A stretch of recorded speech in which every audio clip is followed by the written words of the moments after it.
Hello, hello. Check 1, 2. How's it sounding?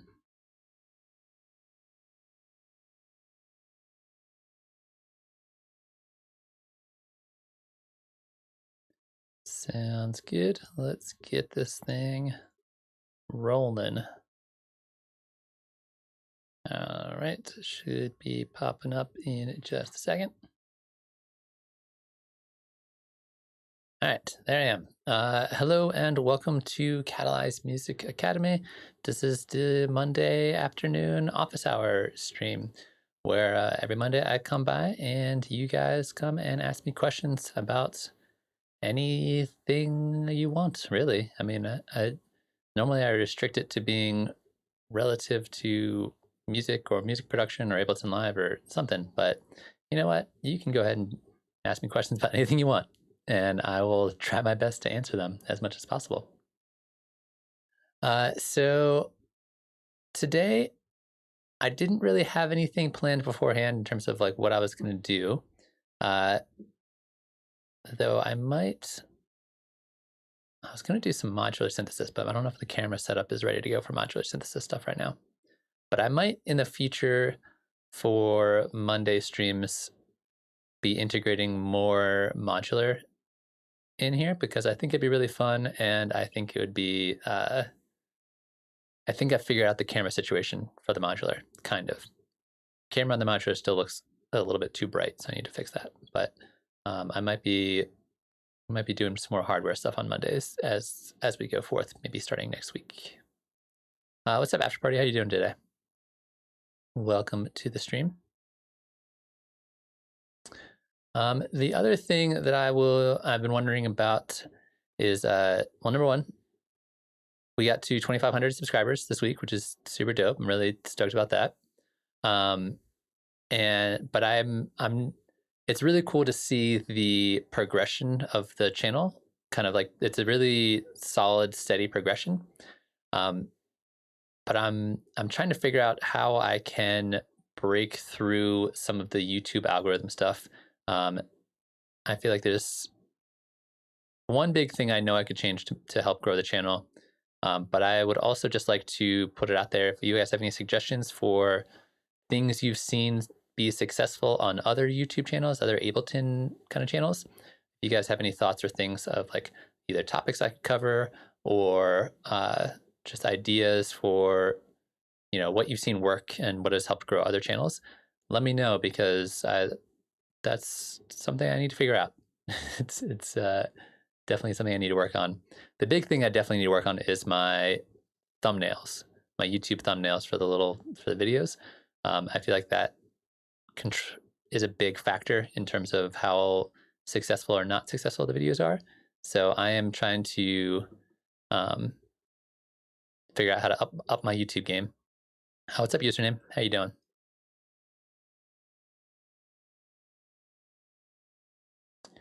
Oh, that's awesome. I didn't know people were dropping my name on Reddit. I used to post all the videos to Reddit, and then I've been lazy and haven't been doing that as much recently. So I should probably go back to doing that as well. Yeah, I know that having your face in the thumbnail is a big thing. The thing is, I am terrible at Photoshop, and I also don't like looking at my own face. So the idea of having my face on the thumbnails kind of weirds me out. I thought about doing it for last week's, but I literally am so bad at Photoshop, I could not figure out how to make it look good. But maybe for the video this week, I haven't filmed the video for this week yet. I'll do my surprised face in the thumbnail, and that apparently is what gets all the clicks, I guess.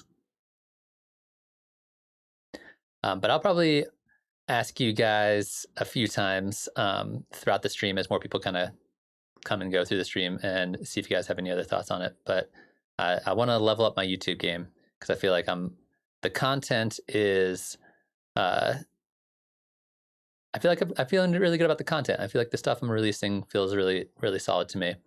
It's just getting past the YouTube algorithm is the thing I want to focus on a bit and figuring out how I can crack that code in a way that still feels like I'm being myself. Yeah, there's a fine line between cringy thumbnails versus thumbnails that entice engagement or whatever. And I'm trying to stay far away from the cringy thumbnails. But it's hard. YouTube wants the cringy thumbnails, is what I've learned. I've talked to a few other people who have YouTube channels who have been successful, and they're like, it's all about the thumbnail, and it looks dumb, but the right thumbnail gets you clicks. And I feel like I've been very stubborn about my thumbnails, and it's time to expand my thumbnail situation. Sweet. Well, I appreciate the feedback. But for right now, you guys got any questions for me? You guys got any thoughts or things you want to talk about today?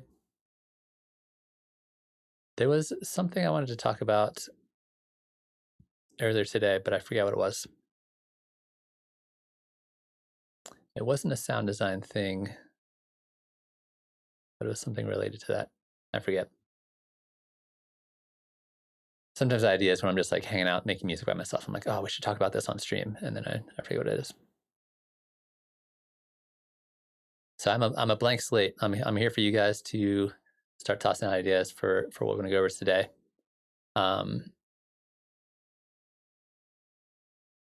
Yeah, I can't for the life of me recall what I was going to talk about originally.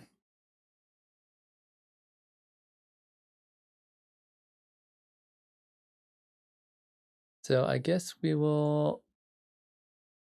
talk about Wavetable for a little bit. Because I feel like there's a few things in Wavetable.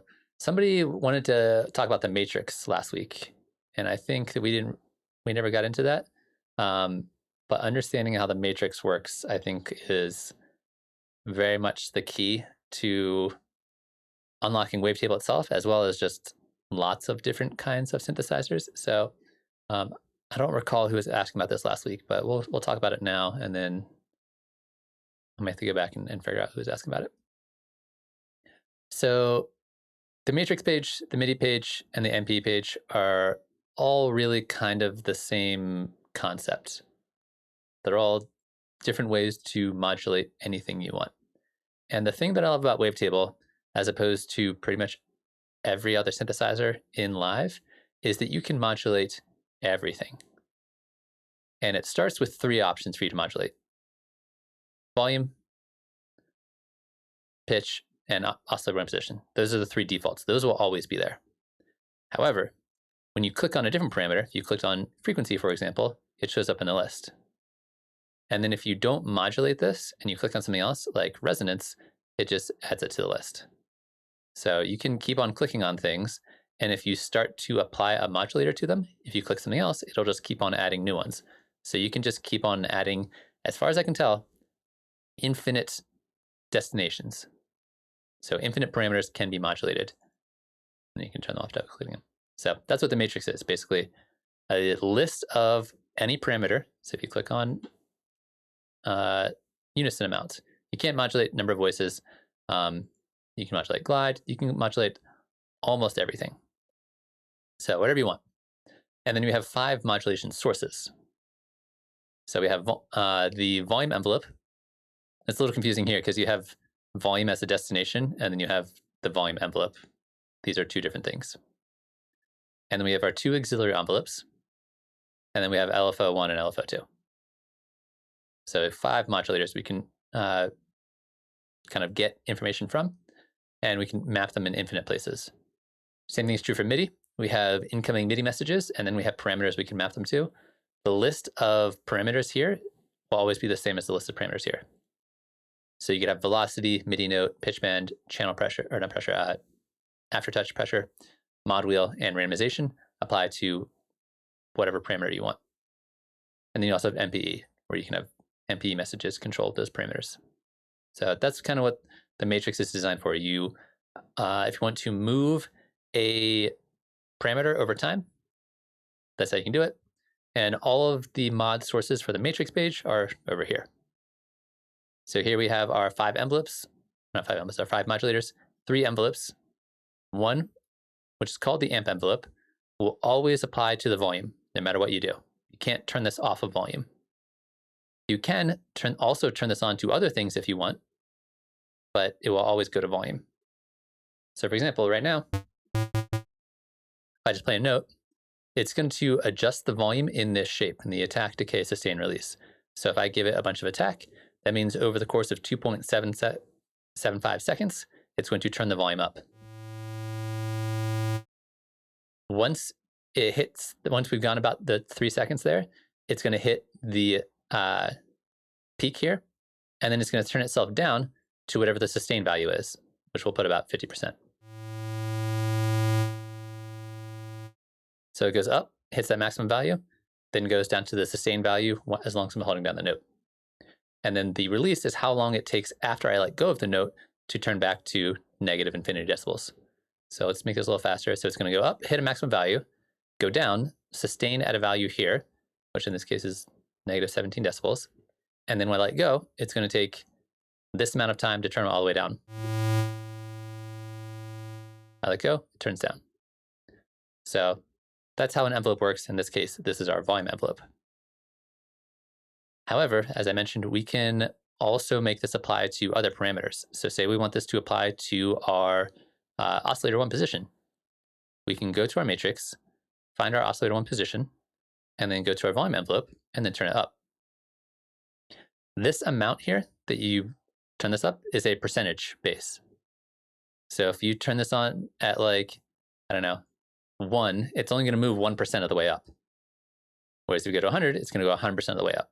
So in this case, it's going to start here and go up at the same timing and rate as my volume. Like that. So you can see it goes up and then right back down, just like the volume does. And it's sustain, and then you turn it down. But if I were to do something like this, where it goes about, let's do 50, it's going to go up halfway and then go back down. Like that. So this controls the amount. It also controls the direction. So you can see it goes negative values and positive values. So if I go negative, it's not going to do anything right now, because the initial starting point of this parameter is already at the lowest value. So it can't go any lower. But if I put it here, now it'll go lower and then back up. So that's something you may notice, that if you even if you start right here and this goes up 100%, it'll go, and it can only go so far, so it'll just stay there for a second. Like that. So just be aware, you can go negative values, you can go positive values to change the direction and the amount on either side.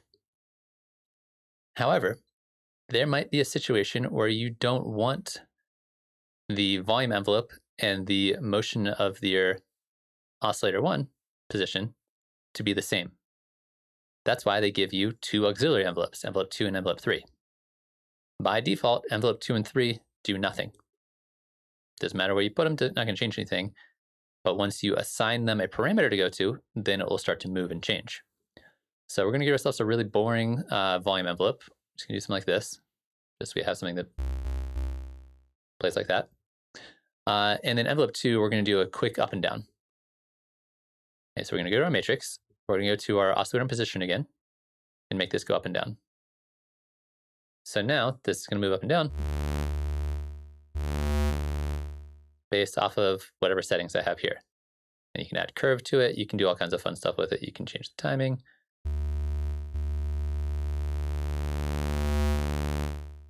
To essentially make a parameter move over time, whatever direction you want, as much as you want, or as little as you want.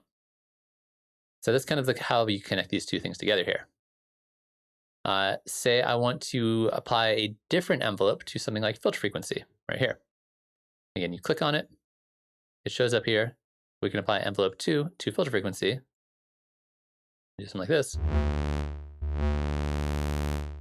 So we can have different parameters moving in different directions and different rates. Let's go negative values here.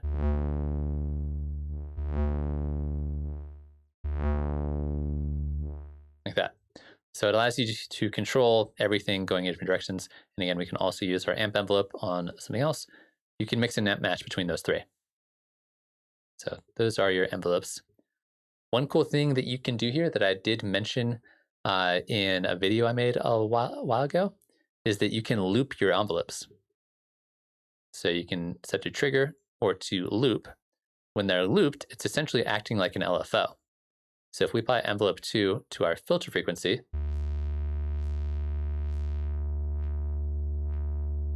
it's looping this shape based off of the timing of the attack, decay, and release.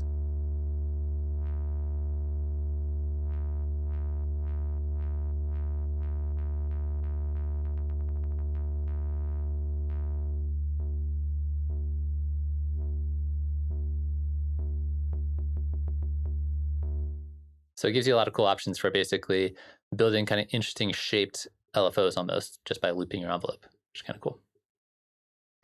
The other way we can do this kind of looping is just to use the LFOs, LFO1 and LFO2. And keep in mind, if anybody is just joining us, if you have any questions, feel free to just toss them in the chat, and I'll get to them pretty soon, hopefully. So LFO1 and 2 are exactly the same. We go to our matrix page, we have LFO1 and LFO2. The main difference between an envelope and an LFO is that an envelope happens one time. It does the attack, decay, sustain, release cycle one time each time you press a MIDI note. The LFO will continually go up and down, right? So it'll cycle. So if I want to apply this LFO to something like a filter frequency, we can turn this up here. Now as I hold this note, filter frequency is going to go up and down at the shape that is set right here and the rate that is set right here.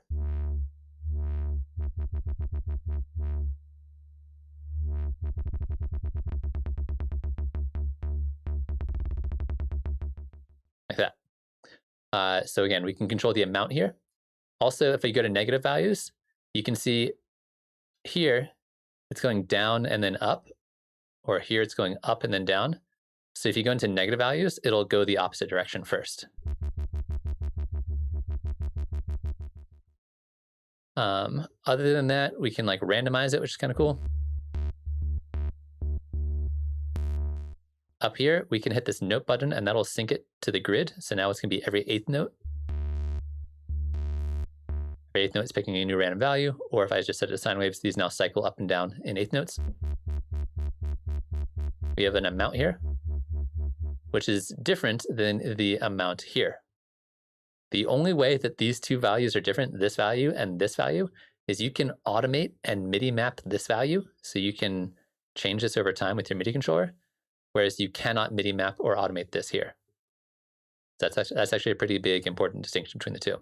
Other than that, they basically work the same way. We can adjust the shape, depending on what shape you're using, to make it like cool. Different kind of shapes.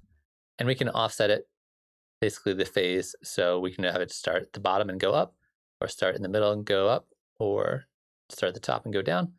So you can change the offset to start it wherever you want in the cycle. Another cool thing you can do here is this retrigger button. When this is turned on, every time I hit a new note, it's going to retrigger the LFO from the start. It's more easier to hear on monophonic.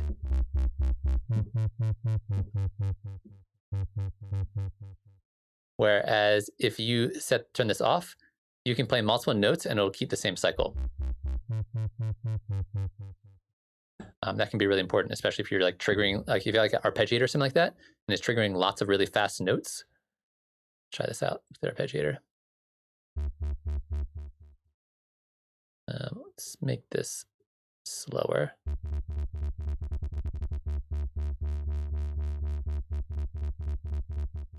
Versus this is off, it's like always at the same timing. So that can be really important.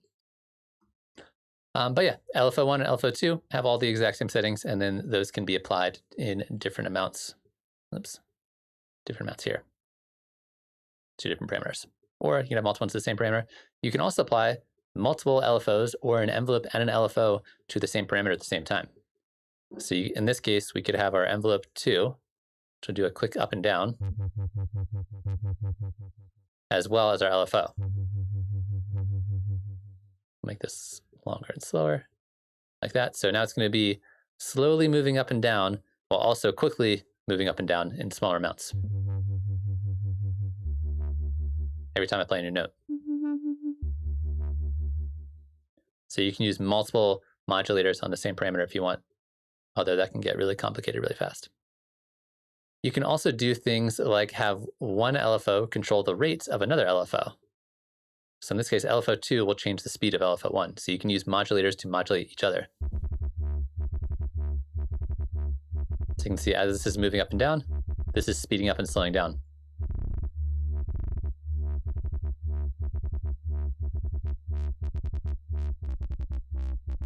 To make really kind of cool complex patterns between multiple modulators. Other than that, we have two controls down here, and these are also really useful because you can MIDI map them as well as automate them. The time control will increase or decrease the timing of every single one of your envelopes, the attack, decay, and release, as well as the timing of your LFO. So if we're playing a note here, as you turn this up, it's going to make it slower. As you turn it down, makes it faster. And this is global, so it applies to all of your LFOs as well as to your envelopes. So check this out. If I have an envelope like this, and I apply it to my filter frequency, something like that, and I increase the time, check what happens. It's slower on both attack and decay.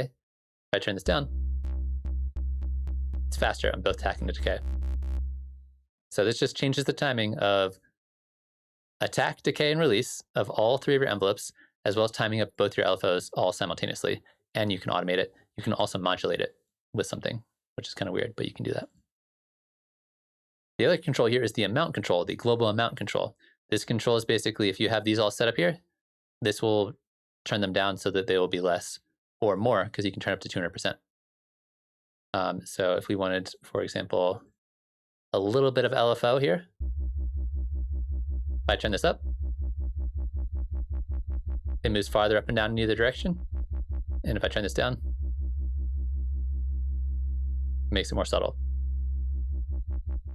So it's just a global amount control for all of these across the board. And yeah, entirely there. And both of these you can MIDI map and modulate, whereas none of the parameters in the matrix can be MIDI mapped or modulated inside a clip or anything like that. You have to manually control these with your mouse, whereas you don't need to manually control these with your mouse, which is a really cool, important distinction there. So yeah, that's kind of the basics of the matrix page. Really, really fun and easy to use to make really cool, interesting sounds. So for example, if I want to go into one of these wavetables, using an LFO on the wavetable position is, I'm not going to say mandatory, but it's really, really useful for a lot of different kinds of sound design. So for example, that's what this sounds like as it is right now. Not terribly interesting. It sounds okay.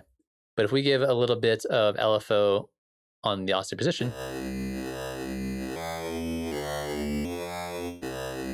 sounds way more interesting, right?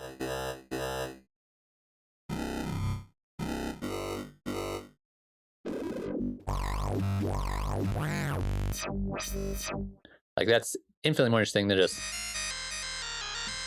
like that sounds okay, but it's like not, it's not that, which has like a lot of cool motion life to it. So using either envelopes or LFOs on your oscillator position is going to be what will allow you to get the most out of your wavetables. Another really good example of this is the noise wavetables. Wrong one. So something like this, if you just pick a position on the wavetable, not only does it not sound like noise, it just doesn't sound that interesting. However, if we were to apply an LFO to it,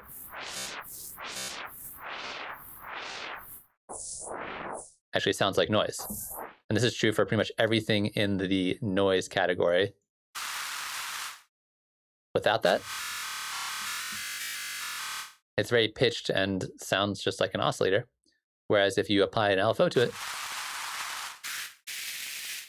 you actually get something that sounds like noise. So using the matrix specifically on wavetable positions, fantastic way to just get more out of your wavetables and get more out of just any sound you're making. Makes a big, big difference in my opinion. Another fun place that we can start to explore this, we'll keep that where it is right now, is these effects over here. These effects are fantastic. There's 3 of them, FM, classic, and modern. They all will adjust your wavetables in different ways. So for example, if I do warp, it stretches it to the left side if I turn this up. And if I turn it into negative values, it goes to the right side, which is pretty cool. Or if I do the fold, it'll kind of mirror it in the middle. So I turn this up, you can see now it's mirrored in the middle. pretty sweet. So what I could do is I could combine all three of these controls. This control going up and down, this control pushing it either left or right, and this control mirroring it. Let's do something like that. And we could have different envelopes and LFOs control all of them. So we'll put LFO 1 moving up and down. And then we'll do LFO 2 controlling the warp, so stretching it left and right.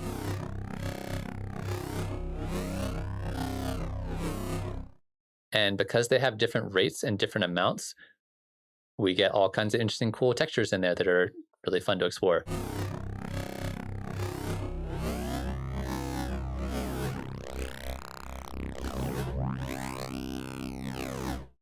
And that's just picking some random wavetable we could like.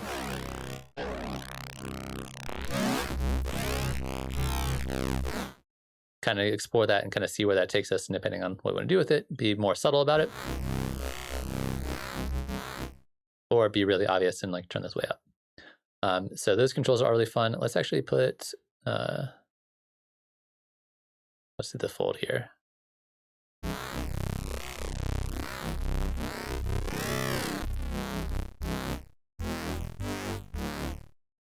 A lot of fun stuff you can do there. And then of course we can do things like control filter frequency, can be really fun to move around with it. In fact, actually, let's bring that back a little bit. Let's do, and you can see it moving around in there, which is really cool.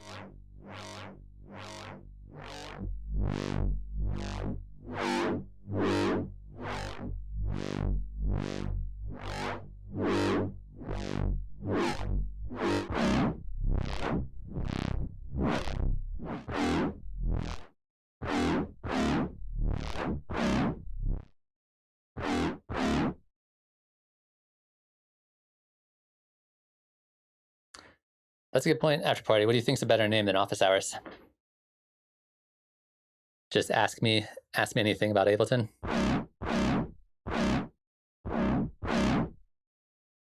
So yeah, so that's kind of the basics of the what's it called? The Matrix. Really, really powerful.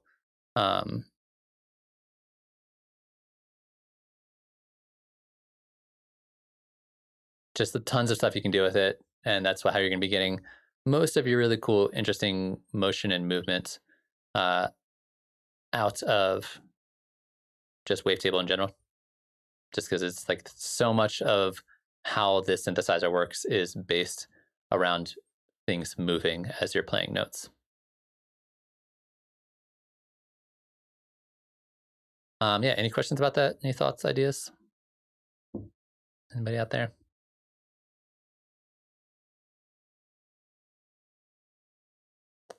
And then the MIDI page and MP page work pretty much the same way. So there's a lot of fun stuff you can do here. Like there's the random option they added in Live 11. So you could randomize the oscillator 1 position.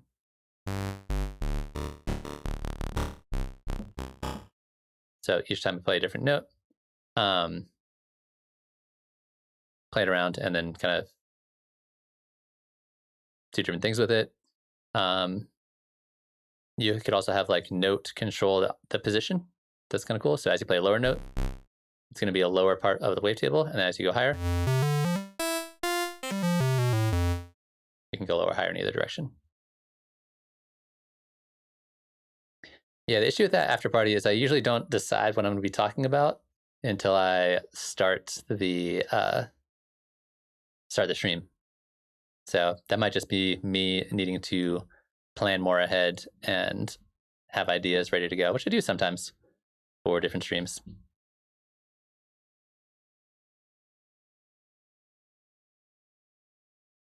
You can also do things like make, your oscillator position velocity sensitive.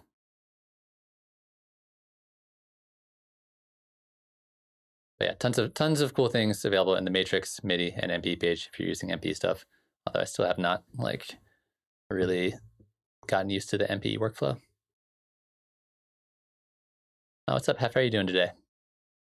So yeah, he's asking, can you please tell me about saving your own presets, live clips, and stuff associated with it, overall building your user library with stock stuff and not making it messy? Oh, that's a good point. After party. Yeah, I could just change the names of the streams later on. Yeah, absolutely. So when it comes to saving things in your user library, uh, there's lots of different approaches to it, depending on what works for you and how to keep things organized. The way I've been doing it, especially more recently, is if I come up with something cool that I like, usually the first thing I do is put it in a rack. It's very rare that I'll save a preset with just a single instrument, um, because then I forget which instrument I made something with. And then if we take a look at our user library, the way it saves presets is it's going to be based off whether, like, we're talking about instruments, it's going to be based off of what kind of instrument it is, right? So sometimes I don't remember which instrument I made it as. So if I save everything in an instrument rack, if I go to my instrument racks, there's going to be a bunch of stuff in here of different things that I've made, right? So usually I will save things in instrument racks or audio effect racks or MIDI effect racks first. That's a personal preference thing. You totally don't have to do it that way, but I usually like to do it that way. And that way, if I say, for example, I like this wavetable, let's actually put something in here so it sounds kind of cool. Here's our, it sounds terrible. What did I do here?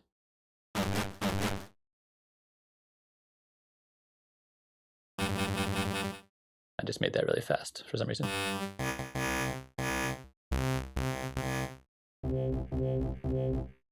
So that way, if I want to include like some kind of effect with that, if I go to my audio effects and say I want to give this some delay,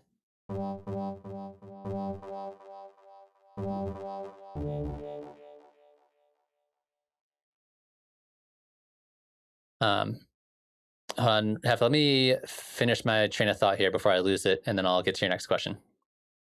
So save everything in a rack here.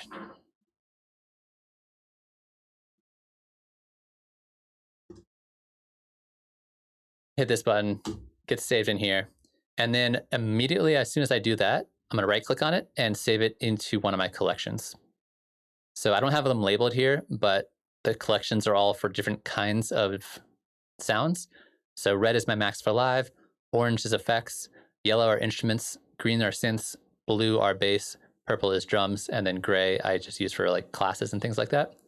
So I would probably save this in green, and that way I can just go in here and just grab some of my recent things that I've made and put them all there. So the ones that I'm using a lot get put in the collections. Otherwise, they live in the user library in usually the instrument rack folder for most of them. And if it's something I don't use as much, I will move it out of the collection. So that's how I'm saving a lot of my presets.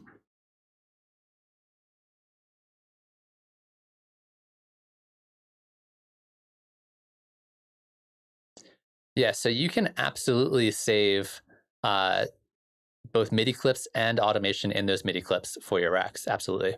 So the way you would do that is, let's go in here and just plug in some notes. Let's go down here and let's say this is a thing that I made that I'm really proud of.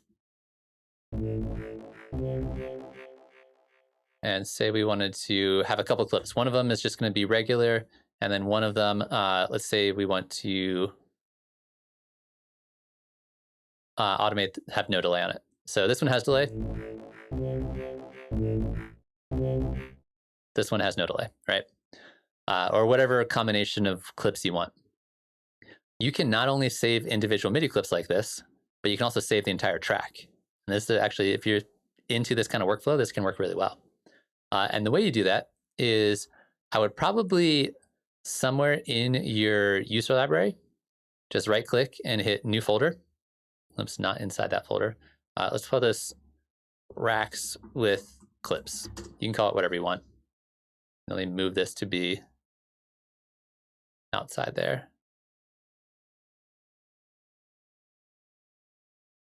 All right, so I made this folder called racks with clips. If you just take this entire track and just click and drag it into this folder, it'll make a .ls file, and we can call this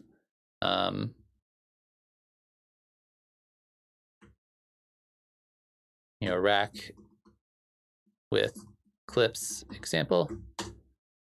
And now if you drag this in, it will contain those MIDI clips, the automation that goes with it, as well as everything on your rack, including everything outside the rack too, if you just any device on that track. So that's what you're doing, is you're just saving the track as a .als file, and then you can just drag it in. In addition, if you didn't want the entire track, say you only wanted like one of those clips, you can hit this little triangle here, and then here are the two clips I just made. So we could grab both of these, toss them in here, and that'll contain both of them, or say we only want one of them. I can grab this one. It's everything in there, including automation. This one didn't have any automation, but if it did, it would be there, as well as anything on that track. So that would be the way I would do that if you specifically had a bunch of clips you wanted to save with your rack. Just grab the entire track, click and drag it into a folder. This will work best if you put it inside of a folder inside of your user library.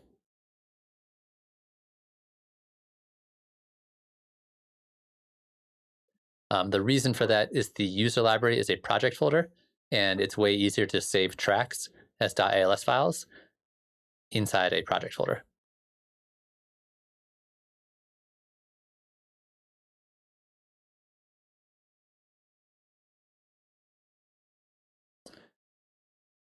That's another fantastic question. So how would you approach saving files from sound design sessions and quickly purging all previous resamples you don't need? That's a fantastic question. So what we're going to do here is we're going to save this. And I'm going to save this just on my desktop as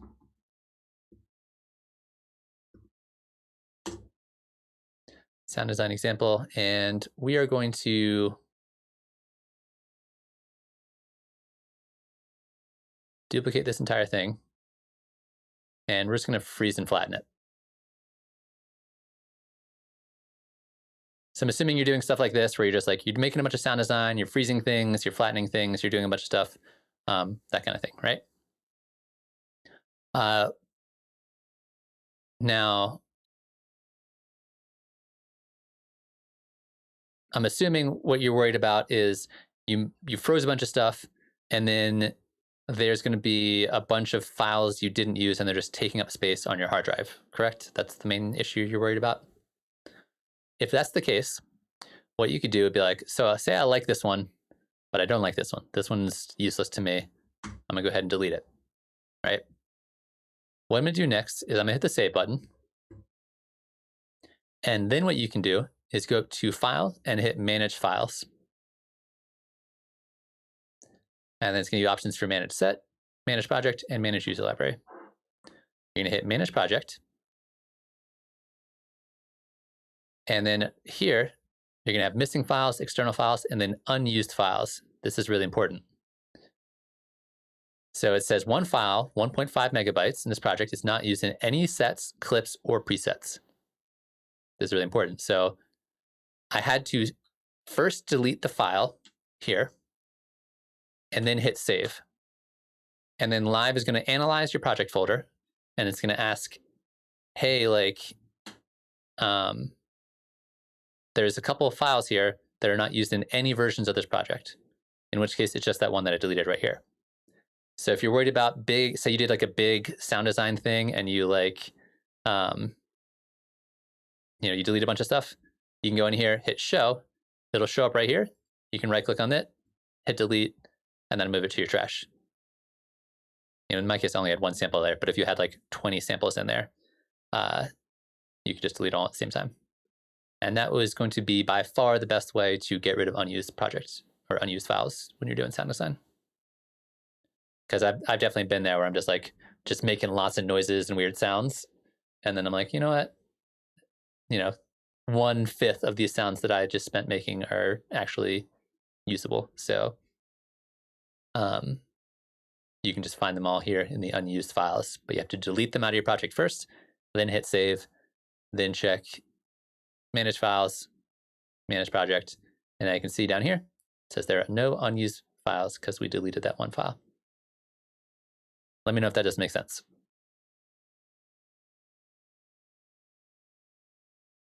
What's up, Will? How you doing? Awesome. I appreciate. I'm I'm flattered that people are recommending me on Reddit. That's awesome.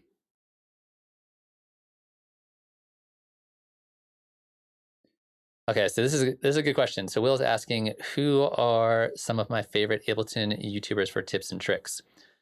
So weirdly enough, since I started the channel, I haven't been watching as much um, YouTube stuff because I don't want other people's style to influence mine too much. Like occasionally I'll watch stuff, but not as much anymore. A lot of the time I watch more kind of like just generalist music theory and gear channels, just because that stuff is still really interesting for me. So Adam Neely is probably the one I probably watch the most. Again, not specifically tips and tricks videos, but really fascinating stuff about music. Ben Jordan is another one who also, sometimes it's more gear, sometimes it's kind of tips and tricks, but a lot of it is just like whatever he's into. I'll watch. And then Mr. Bill, obviously being like the all-time greatest person for anything Ableton. That dude is an absolute genius. Ilgate stuff I think is really good. He's not as like active on YouTube for tips and tricks, but any info you can get from Ilgates is also going to be fantastic. Through his like producer dojo stuff is all really good. Who else? I always need to like look this up because I always blank when people ask me.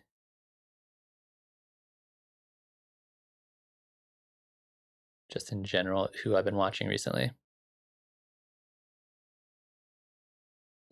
Ned Rush has really cool stuff. A lot of like cool, like weird glitchy things. I don't watch him as much as I do some other people. Ricky Tynes, Tinez. His stuff is fantastic. A bit more like modular synthesis and hardware kind of stuff, but he also has some stuff on Ableton that is fantastic. Him probably more than anybody else recently. Yeah, those are a lot of the ones I like check out quite a bit. Pretty much anything by any Ableton certified trainers, I try to like keep an eye on and check out what they're doing. Most of them are just people that I know in person. Yeah, those are just some of the YouTube channels I've been checking out quite a bit.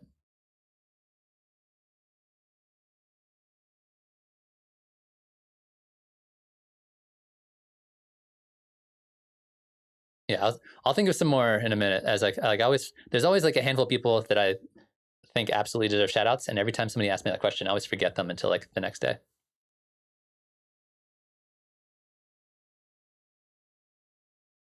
So Hef has a really fantastic question. This is one of the biggest and most in questions I think out there. So what's your approach on getting that spark to get out of a rut, get off your butt, off the couch, and start doing it?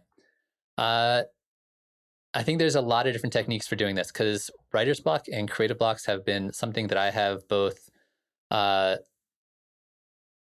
struggled with and also conquered many times. And it comes in cycles and it comes in waves. And I think that there are a few things that I recommend to people just kind of in general for those kind of situations. Number one, basically, it's kind of two parts. Number one, set deadlines for yourself. Just be really clear, like, by Thursday, I'm going to write and finish the track. Or by, 2 weeks from now, I'm going to finish the track, or whatever deadlines make sense for you in your life. I don't know how much time you have to spend at work versus family and friends. And we all have things that distract us from music. Your other hobbies, video games, movies, whatever. There's always other things that get in the way, right? So set realistic deadlines for yourself. And then number two is make those deadlines public. And doesn't mean you need to tell everybody in the world, but tell your friends, tell your family, tell your girlfriend, tell whoever, like, hey, I'm gonna finish this track. And that way you have some external accountability. I think it's really helpful to have like an accountability buddy who you're both doing the same thing. You're both like into making music, or even if they're a visual artist, be like, all right, you're going to finish a painting this week. I'm going to finish a song this week. And like on Sunday night, I'm going to call you up and I'm going to ask you how it went. And we're going to talk about it. And if you didn't get it done, or you couldn't finish it, or you couldn't get the inspiration, it's not like they're not going to like shame you for it, but you're going to talk about, okay, what can we do next week? Like, how can we like get to our goals? So I think setting deadlines and working with other people on your deadlines is probably one of the best things, at least that I've found, because a lot of times I'll set deadlines for myself and I'm like a consummate procrastinator. So I will put it off for the last minute. But if I have somebody else who's like, hey, I'm waiting for that track, I will do it. I will make sure I hit that deadline. So those two things can be really, really helpful. The other thing I think is really helpful is find ways to not put pressure on yourself. This, I think, has been a really big thing, especially as a teacher and as an educator. I feel like a lot of time as a teacher, I need to make sure that the stuff that I'm making and I'm releasing is like super top notch. Otherwise, nobody's going to want to hear what I have to say. And that puts a lot of pressure on it. And pressure for me removes a lot of the fun and joy from creating and doing things. So find things that you can do that allow you to connect to music that don't involve necessarily cranking out tracks or having to deliver at a certain level. For me, DJing is a really fantastic thing that I love to do that is very low pressure to me. And so a lot of times when I'm preparing for a DJ set, I'm finding new music, I'm listening to a lot of music, I'm feeling inspired, and that gets me more inspired to work on stuff. So DJ being kind of tangentially related to production is really helpful.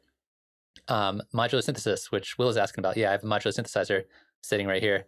That's a fantastic way for me to just turn off my brain, plug in some wires, make some weird noises. I don't need to record it. I don't need to do anything. It's just purely for fun. That's a great way to kind of connect with that. For me, pressure is really the thing that makes me not want to make music more than anything else. So I don't know about you personally, but when I can remove the pressure from it, I can create more freely. I can have fun with it. And then once I have fun with it, then you hit the record button and then you start making something.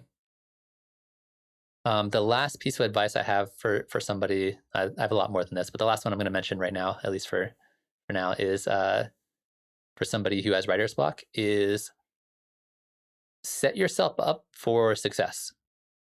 Meaning, if you don't feel inspired to make music, if you're not feeling it right now, do some sound design or build your template or clean your studio or set yourself up so that when you do feel inspired, you're ready to just like catch it and make it happen. There's a really great TED Talk that I always forget the lady who does it, what her name is, but she's talking about how this idea of genius in modern society is somebody is a genius, right? Like, Einstein was a genius, which meant he was always a genius. He was always coming up with amazing things. We do the same thing with artists, right? If the artist is really good, they're a genius, and everything they make is amazing, and they're perfect in every way. However, in like the traditional concept of genius was something that came to you.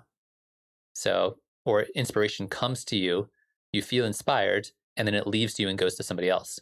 And to try to always be a genius all the time is just insanity. Like, it's never going to happen. So you need to set yourself up so that when inspiration does come to you, when you are feeling inspired and it happens to you, you're ready to go. All your plugins are ready to go. Your user library is organized. All your things are there. And then you can just sit down, capitalize on that genius or that inspiration, and then it leaves. And then there you are. Whereas if you're feeling inspired, but then you have to like download new plugins, or you have to like replug in your studio, or you got to all that kind of stuff, then you lose it and then it goes away. So those are some of the things I think that are really helpful if you're feeling in a rut. Deadlines / accountability, they're really useful. Take off the pressure and just be prepared for it to happen to you. And then maybe also just be okay with it not always being inspired all the time. You don't need to make music 8 hours a day for, your entire life to enjoy it. Yeah, hopefully that answers your question. I could go on about writer's block and that kind of stuff forever, and I probably will in some upcoming videos. But that's just off the top of my head, some things that I think are important. All right, After Party is asking, in a new track I'm working on, I'm attempting to start my drum rack with a high pass prior to the drop, but then the automation down, it drops the first snare, sounds weak. Should I boost the gain on the first snare? Any tips? What you could do potentially After Party is instead of having the filter on the entire drum rack, put it just on some of the other sounds, and then have a separate filter with slightly different settings on the snare.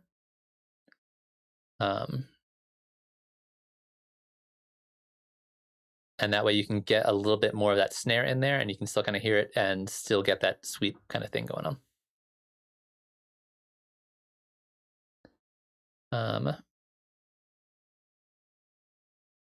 That would be probably the thing I would do. It's just, yeah, separate filter, separate automation for the snare, and that way you can have a bit more granularity in terms of how you're filtering it.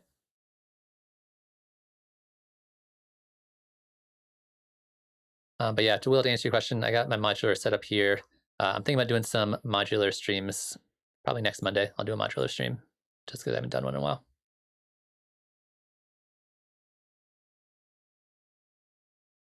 What's up, Jason? How you doing today? So Jason's question is, can you MIDI map one controller to multiple tracks without having to reset it up every time? I'm confused about the question a little bit. So you're in a situation where are you talking about a track as in like an actual audio track and an actual MIDI track, or are you talking about like a separate song? Because MIDI mappings are based off of the entire session. And so if that's what you mean, then yeah, you're gonna have to re-MIDI map it every time. The way around that is to build a template where things are already MIDI mapped. So if you start with something that already is MIDI mapping, and then you write your song in that, and then you save it and you quit it and you open a new song, and then you write a new song in that, and it's already MIDI mapped from the template, in that case, you wouldn't need to remap it because it's already saved into the song.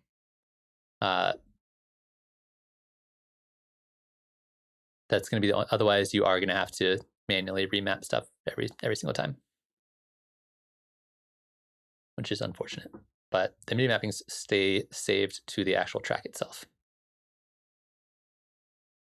or the actual session itself, not specifically the track. For using proper nomenclature here.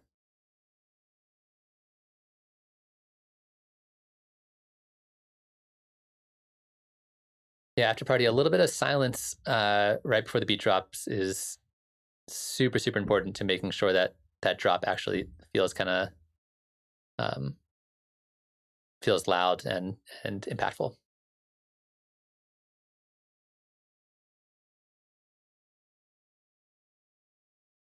Yeah, you can absolutely map multiple macros to one control on your MIDI controller. So for example, we go in here, I hit Command M, I turn one knob, turn the same knob. Now that one control on my push controls both of them. However, each individual parameter in live can only be controlled by one MIDI message, which is interesting. So one MIDI control can control multiple parameters in live, but one parameter in live can only be controlled by one MIDI message. Another thing that's really interesting is because of the way MIDI messages work, you could have multiple MIDI controllers that send the same MIDI message, and they'll control the same parameter, because live can't tell the difference between different MIDI controllers if they're all sending one MIDI message, unless you set it up to be that way.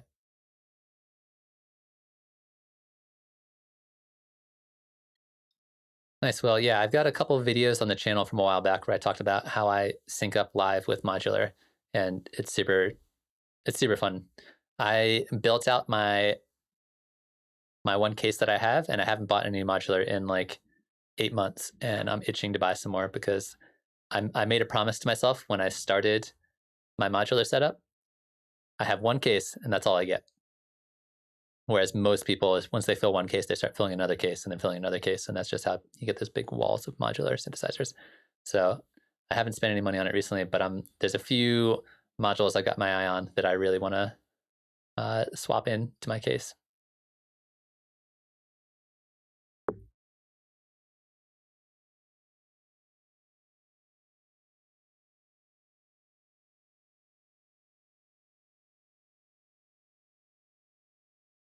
But yeah, Jason, let me know. Hopefully that makes sense as for in terms of mapping and what you can do. Most MIDI mapping in Live is pretty flexible. You can kind of do whatever you want with it, and there's always ways to make it work.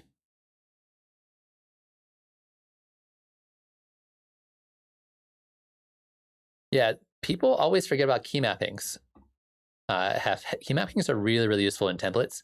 You basically get to come up with your own key commands, which is fantastic. So if there's like certain things you always do, but there's not a key command for it, you can just key map anything you want. The other thing I want to mention with key mappings that people often don't realize is that obviously you can map, the letters on your keyboard to different parameters, but capital letters are treated separately. So I can map this to A, S, D, and F, and then this to Shift S, A, S, D, and F. So now that I'm here, if I hit, I'll turn the mid mappings off, I can solo these with capital letters, and then not capital letters hitting the same buttons can mute them or whatever. So key mappings are really, really useful if there's a number of things in Live that just don't have key commands, that you can make them have key commands. I use them a lot when I'm doing like a mastering session, and I can just use that to A/B, go back and forth between different tracks, just using key mappings. That's probably the situation I use them the most. I don't like the key mappings so much for live performance, because in live performance, I don't want to have to hit my computer keyboard. But when you're in the studio and you're already using your key commands and already kind of customizing things, it can be really useful.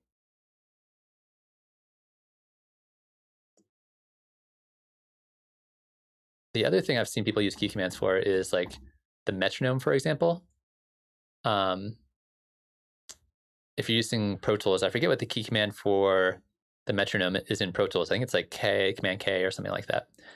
People will set up their key commands to be similar to key commands from other software. So if you're used to like a certain button to hit, then you can just have that same button in Live if you want as a key command. So After Party has a fantastic question. Why is the MIDI fighter so popular? Are they more useful than normal hardware MIDI controllers? I personally like the MIDI fighter Twister myself. So I got a Twister here. This is what I use for DJing. I use this a lot for everything. The reason this is excellent, and there's a bunch of reasons, is number one, it's tiny. It's very small, which means it's very easy to travel with and play shows with and put in a backpack, and it fits really nicely. The other thing I like about this is that it has 4 pages built into it. So instead of just getting 16 knobs, I get 64 knobs essentially in one tiny little space. The other thing that I like is these are all buttons as well. So you can map them for buttons to turn effects on and off, as well as map them to control whatever you want. The other thing that I like is it's got really nice visual feedback. It's got these really nice glowing LEDs that are nice and bright, so you can really see where everything's at. And it has a pretty handy editing software.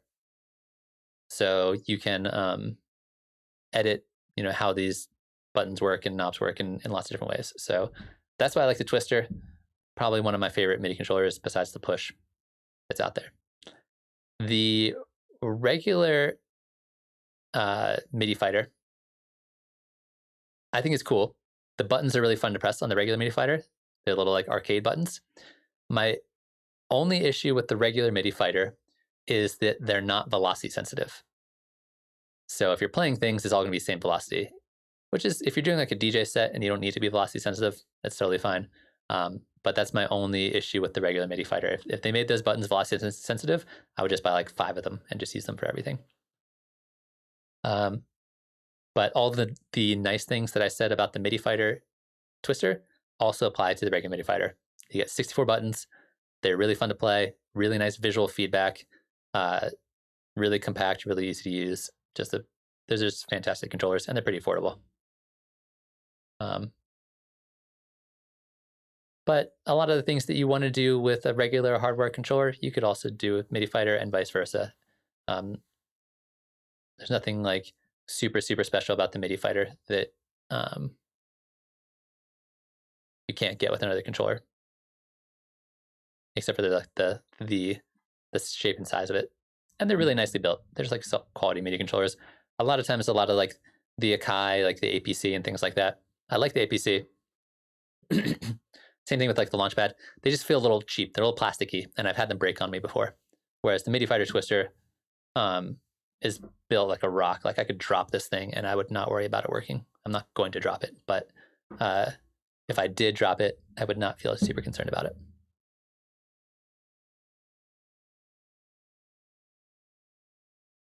Yeah, the other reason I like the twister is just there's not a lot of controllers that have really good knobs. And the thing I don't like about the push is that it's got all the features I want, but it only really has those 8 knobs. I mean, it has 11, but realistically, you have 8 knobs. And I like turning knobs. I'm definitely not going to drop it, but I have dropped it before. just you can take my personal testimony that I've dropped it before for one reason or another.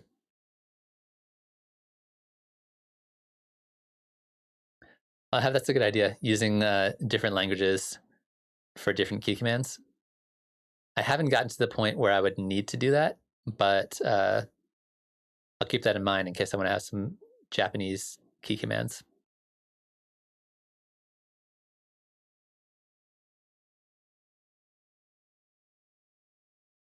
So I see we got a few more people joining us. If anybody has any questions about making music with Ableton Live or whatever, feel free to toss them in the chat, and I'll try to get to them as soon as I can.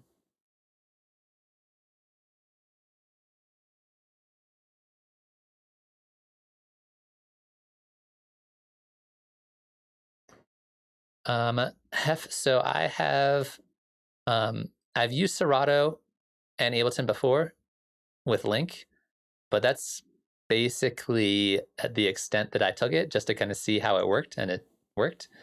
It depends a little bit on your setup and what you're looking to do.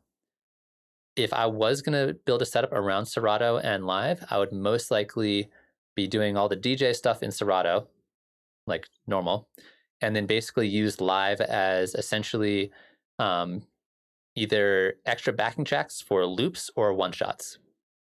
So maybe have like some interesting hi-hat or shaker or percussion loops in Live that I could trigger on the fly, and because of Link, it would just be tempo synced. And that way, if I was playing some like minimal house or techno, I could like add in my own loops on top of the track that's already there. Or just have like a drum rack full of one-shots, and then be able to like either finger drum live on top of what's playing, or have like a sequencer and a MIDI controller set up with a sequencer, like on push or something like that, and be able to like sequence out little phrases on the fly. But in terms of like,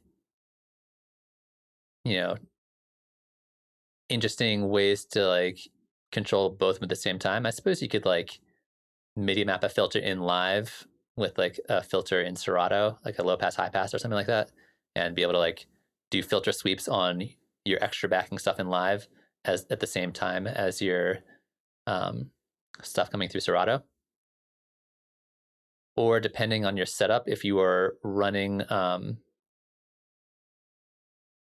of Serato and Ableton, out of a multi-output interface, put that into your DJ mixer that you have on stage. If I'm assuming you're playing a show that has a DJ mixer on stage, like a Pioneer DJM or something like that, and have, one deck for Serato, or one channel for Serato, one channel for Ableton, and be able to do all your DJ stuff directly to Ableton from the DJ mixer. I don't know, it kind of depends on like what you're looking to do, but that's mostly how I would approach a setup like that. But yeah, just turn on link and then kind of set up live to kind of be your extra little fun things you can do on it. It's a very like Richie Houghton kind of style setup, I feel like. Yeah, after party, I have been scouring the earth trying to find a MIDI controller that has a bunch of knobs and a bunch of faders. And what I'm looking for is a Livid DS1, but they don't make that anymore. And every time I try to buy one used, they're always super expensive because the people realize that they're hard to find now. But this bad boy is what I want in my life for a controller. And I have not found anybody who makes something comparable. I have the Novation Live Control, which is basically their version of this, except for, as I mentioned, sometimes with Akai Novation, they're a little bit cheap, and the one I got like broke pretty quickly. So I'm looking for a really solidly built one of these. There's a company called Yaletrix. I always forget how to spell it.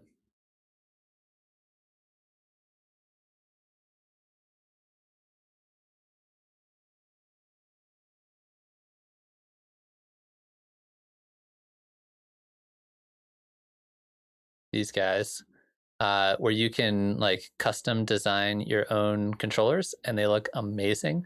You can have like different numbers of knobs and faders. You can like customize all of it, but they're a little bit expensive for me. But I would love to be able to design my own controller like this and be able to get the faders and the knobs and all that kind of stuff. But you know, if anybody from Novation or Akai or whoever is watching, and they want some money, make a really nice MIDI controller that's basically like a DS1, and I will definitely buy it.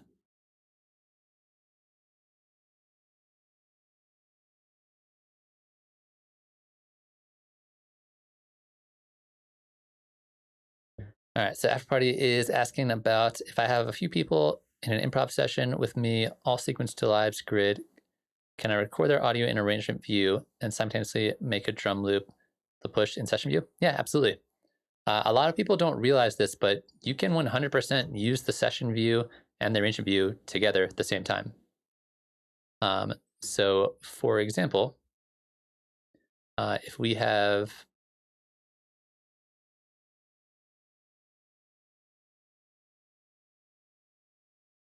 the Fader Fox stuff is also a little bit expensive.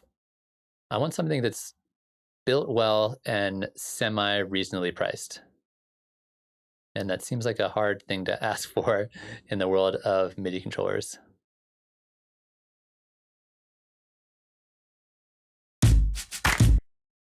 All right. So say we have people playing improv and doing their thing over here on this track. And we have a drum rack over here. You can be sequencing things with the push as this is playing here. So I'm gonna turn this down a little bit.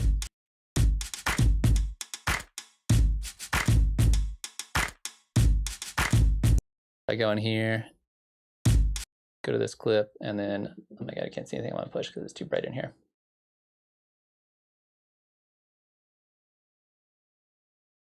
There's my drum rack, and it's working.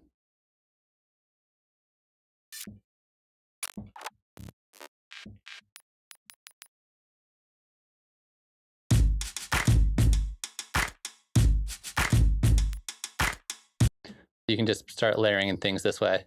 And this is just playing in the background, or like I said, if it's recording enabled, you can be recording things here and using things in the session view here. And you'll notice that it'll just not be playing anything from the arrangement view when you're doing that.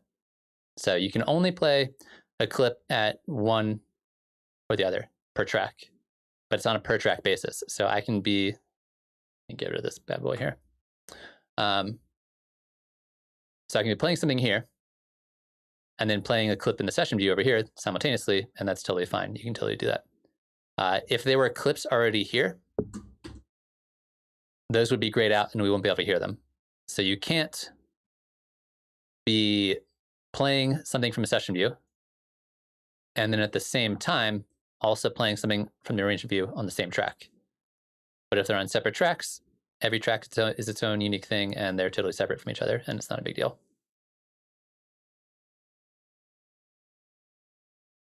Hopefully that answers your question. Hopefully that makes sense.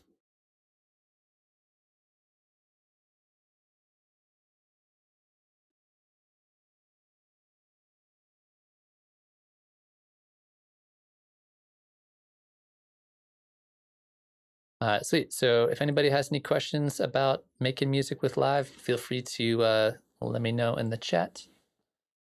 Getting very warm in here.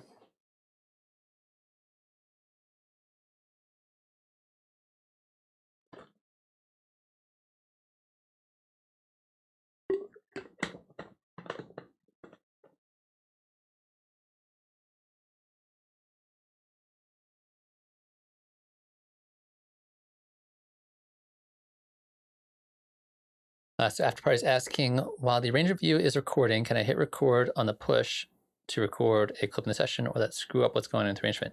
You should be able to record that as well. I mean, you can record enable on multiple tracks, and so you should be able to have this track be record enabled, and then be recording over here, and then whenever you want, record over to the session view at the same time. It will most likely, if you want to record things on your drum rack or your whatever you're sequencing, it will, as you are adding in notes here or whatever, it will simultaneously add them in here. Just so you know. But other than that, it should work totally fine. In fact, we can probably test this out. So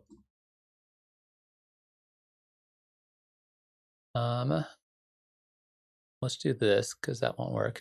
That's not good. I just don't want to get a feedback loop.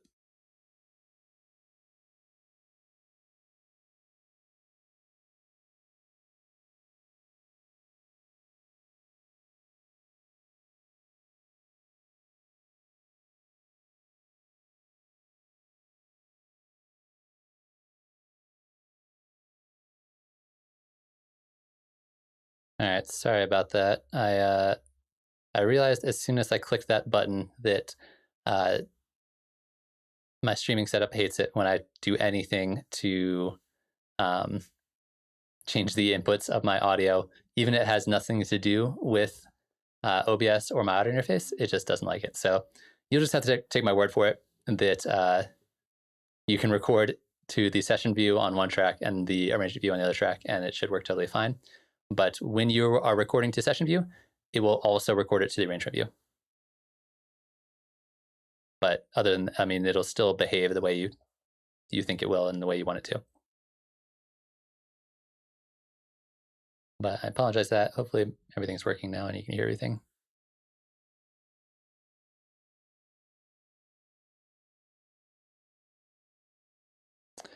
Hef, so I unfortunately don't like tea. My wife loves tea, and her favorite tea is going to be like an Earl Grey or something like that. But I don't like hot drinks at all across the board. So I don't drink coffee. I don't drink tea. I don't drink anything that's warm. I tend to like cold drinks. It's like a weird thing I have, and people have made fun of me for it in the past.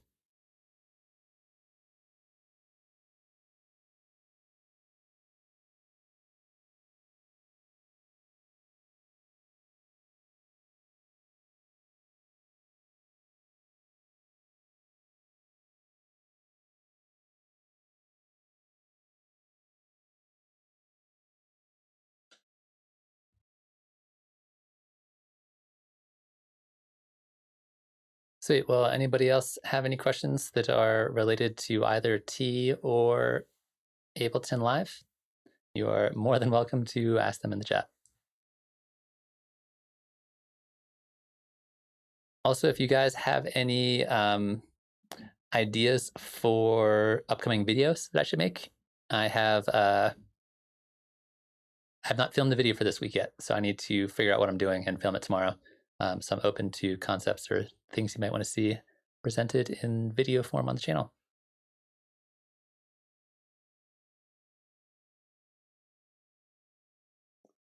I have actually not really spent a lot of time coming up with my own impulses or IR files for hybrid reverb or convolution reverb. It seems like kind of a fun thing to do.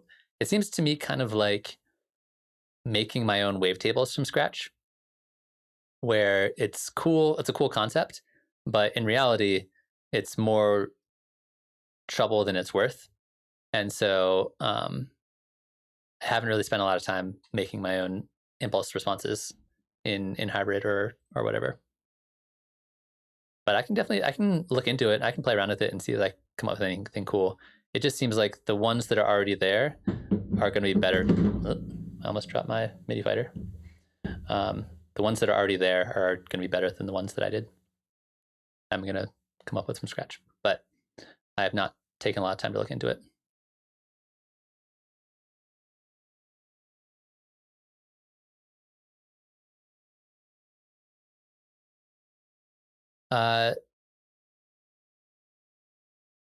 So username is another really good question. You guys are just full of great questions today. When would you advise placing utility at the end of a chain as opposed to earlier in the chain? So this comes down to gain staging. So the concept of gain staging is massively, massively, massively important. And let's go ahead and talk about it because that'll make more sense as we do this whole thing. Gain staging is going to be a little bit more, I'm going to text to automating the gain. Still kind of relies on gain staging, but at the end, that's just where you're going to get the most control for it. Because the only time I'd have a utility for gain in the middle of my signal flow is if I had an effect that was adding a bunch of gain, for example, like a distortion or something like that, and it was clipping in the middle of my signal flow. So like in between, if I had like a bunch of distortion on this, in between some of these guys, just because of added things that are happening, like say in between the saturator and pedal.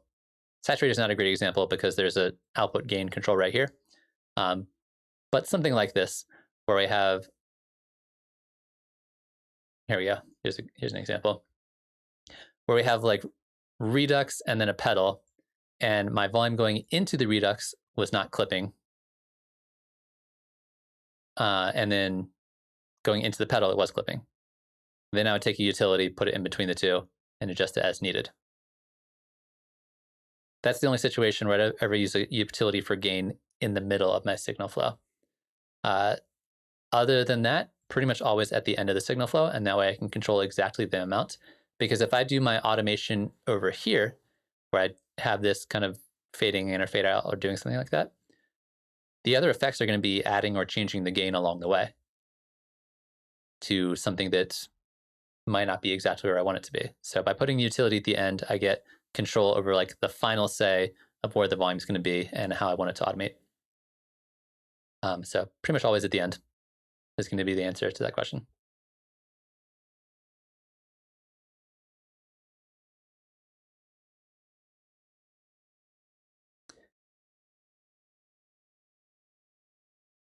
Yeah, like I said, I haven't really explored it too much, but now that you mention it, it's definitely making me curious about what I can do with that.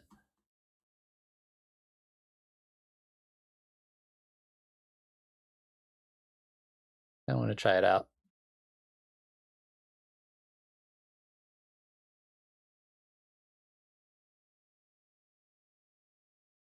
Can you just drag from here?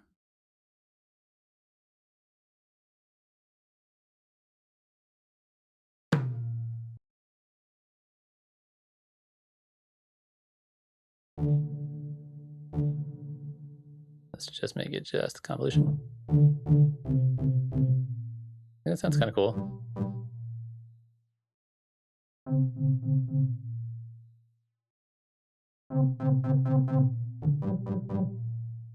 It's got a really weird tonal quality to it. It's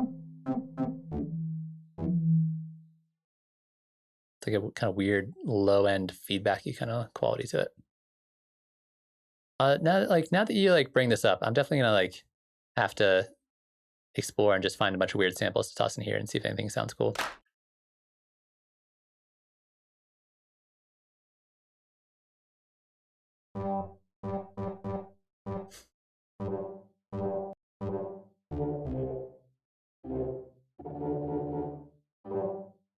I should probably use a sound that sounds a little more normal than this to try it out.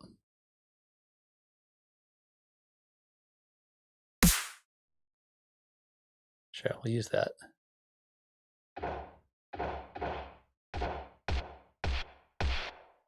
That's pitched way down.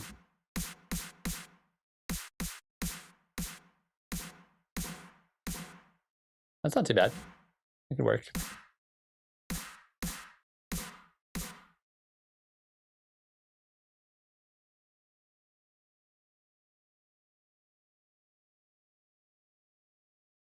Trying to think like what kind of weird sounds would work in here.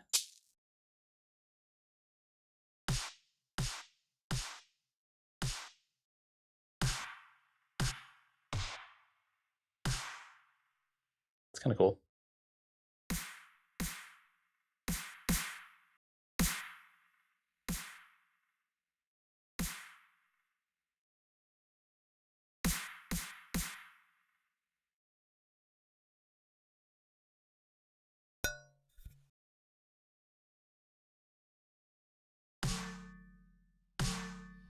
that works pretty well. Doing like a very, yeah, they give it like a really interesting. You could automate the size to pitch it, and you could make a different pitch. Like you could like make an instrument out of that.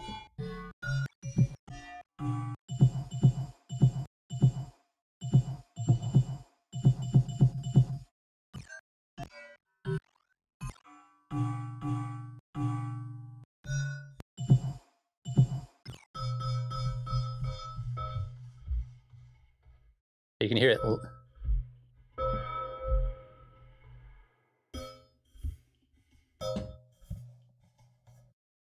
You get like the weird echo.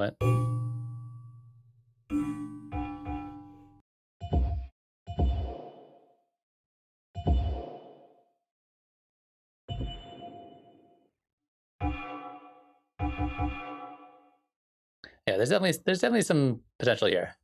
I don't know what it is. I don't know what the potential is for, but there's definitely potential for something.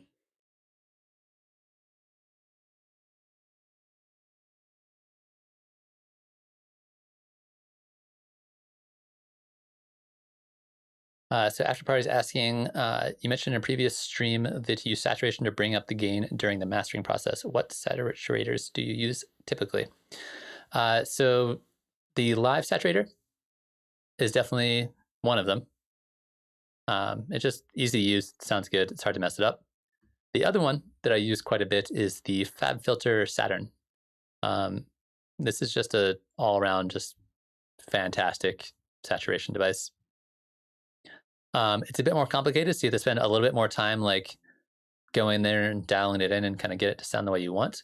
But it's excellent, sounds great.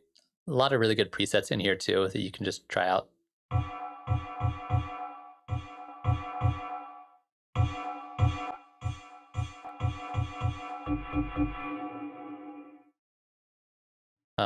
Those are my main two. Like it's between those two, I can get pretty much everything I want out of my saturation situation.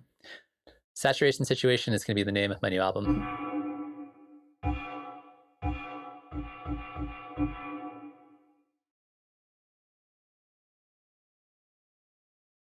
Yeah, I don't think I got the full suite of all of them. I got one of the bundles though, and the bundles are just such a good deal for getting just the effects that you want.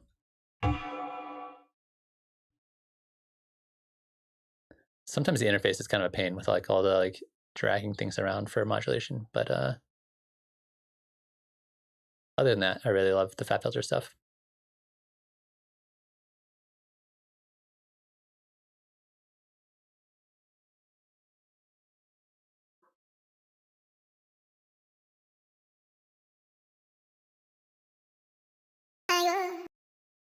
right, we're gonna use this as our reverb.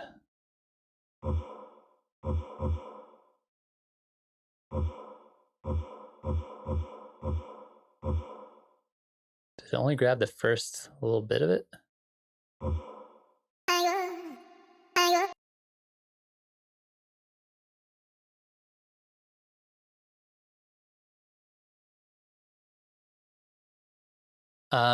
Well, off the top of my head, the best thing that it can do really well that the live saturator can't is multi-band saturation. So you can add in basically frequency dividers, and each band can have its own set of saturation. So we could have like the American plexi amp on anything below, whatever frequency you want. And then over here, this one can be the gentle saturation over here. And then this one can be a warm tube. And we can have different amounts, tonal controls, volume controls, EQ controls, and they're separate for each band, which you can kind of do with the multi-band rack and saturator in live. But this is really easy to do, and it's got really nice crossover, and you don't need to worry about phasing. You can turn up the volume up and down for each one of these. So I think this specifically, especially if you're going to be doing mastering, works better than the live saturator, because when you're dealing with the master, you're dealing with the whole song, right? You're dealing with all the frequencies, and so it's really nice to be able to divide it up into whatever frequency ranges you want and really customize exactly the saturation you're getting. The other one that I use for mastering is going to be the one inside of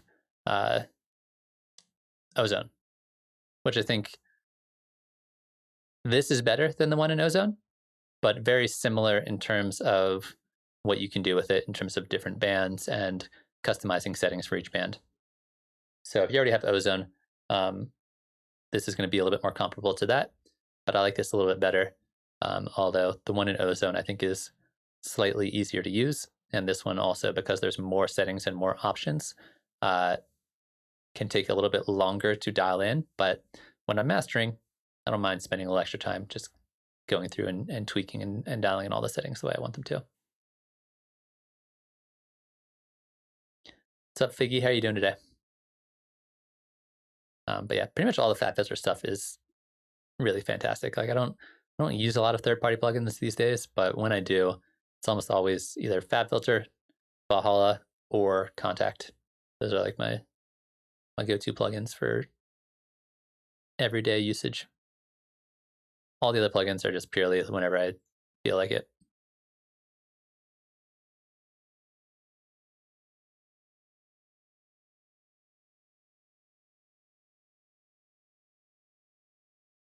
Sorry about that. I don't know how Nightbot works, and so it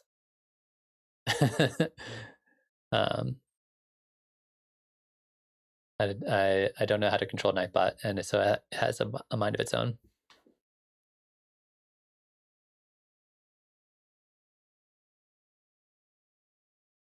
Yeah, some of the Sound Toy stuff is really nice.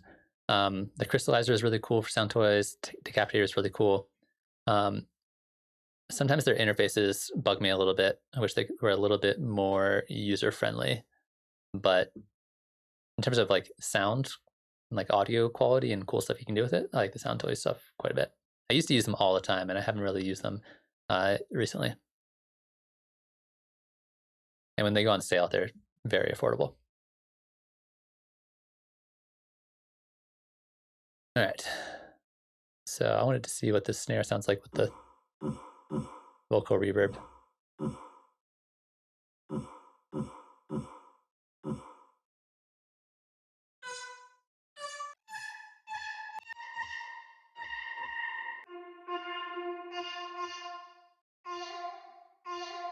There we go. Oh, that's why it was so short. It got cut off by the decay.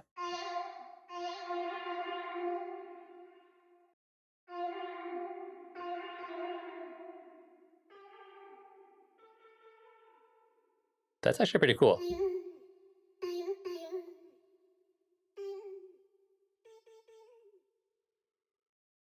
That is very interesting the way it does that. Oh, because it's so spaced out.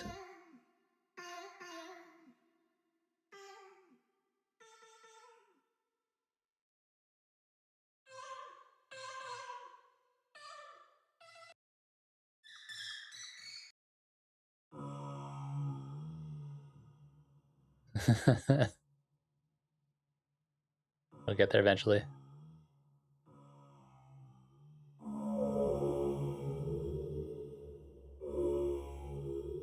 Well, if I ever need to do like spooky soundtrack music, the hybrid reverb with vocals in there.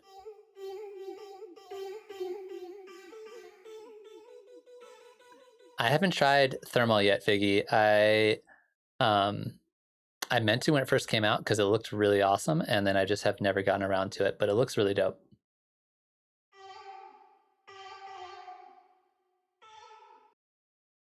Let's try a few other things in here. I'm just going to experiment with a bunch of different weird sounds in the hybrid reverb because you might be onto something here. I think it was Hef who suggested this.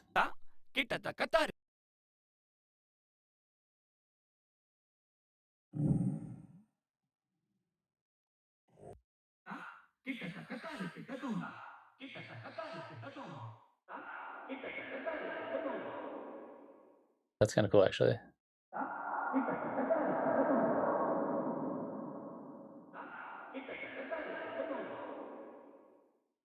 All right, and then let's put it through the other one.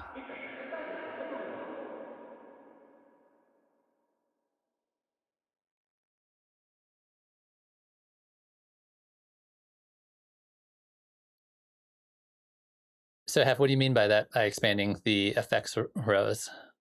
So you can just see multiple chains of devices at the same time? Because you could always just chain stuff together in a rack and have multiple layers of things going at the same time.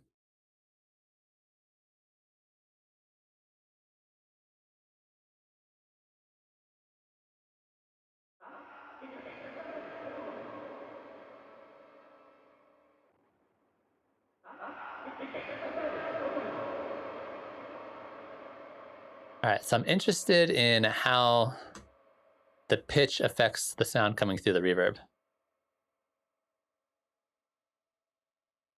So I want to try just like a wavetable here with a little plucky thing.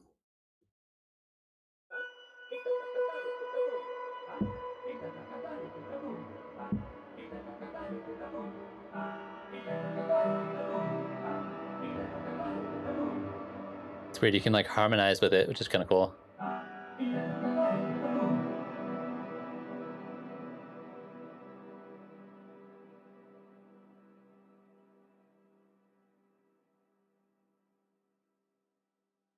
I just have like a second row up here. You mean it would be a second row for a separate track, or just so you could see more at the same time? That'd be kind of cool. Like if I made this bigger, it just expanded it and just gave you more room for that. I definitely wouldn't mind that. Like in the same way where you can like make this clip bigger and then see everything better. If you could have devices down here, move this up and make it bigger. I wouldn't mind that. Although I do like that they're doing more stuff like this now with Wavetable, where you're like, okay, cool. Now I can see everything at the same time. This seems, because, Wavetable is one of the newer devices, this does seem like the direction the design team is heading with a lot of their stuff. And I wouldn't be surprised if we see more stuff like this where a lot more devices can expand upwards in the future.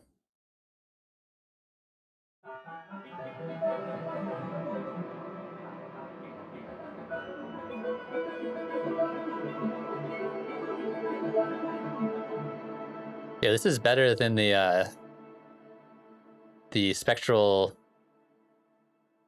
Which one am I thinking about? The spectral resonator. This sounds way cooler.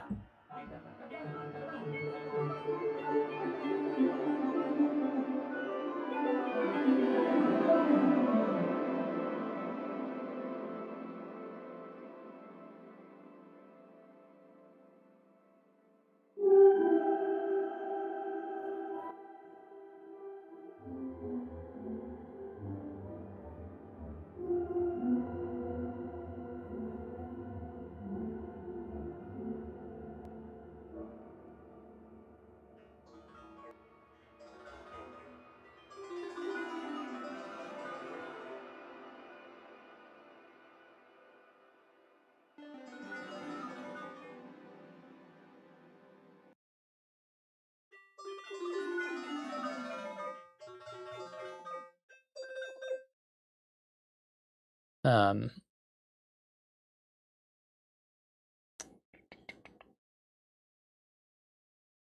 yeah, Wavetable is one of the best devices. I agree, Figgy. It's super. It just does everything really well.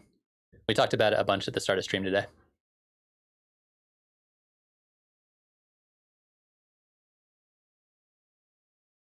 Yeah, I would like to see an update to EQ8 and give you some more options where you could like link together certain certain settings, like you have that and that linked and make them move up and down at the same time. That'd be super useful. A lot of like the stuff you can do in like ProQ would be really nice.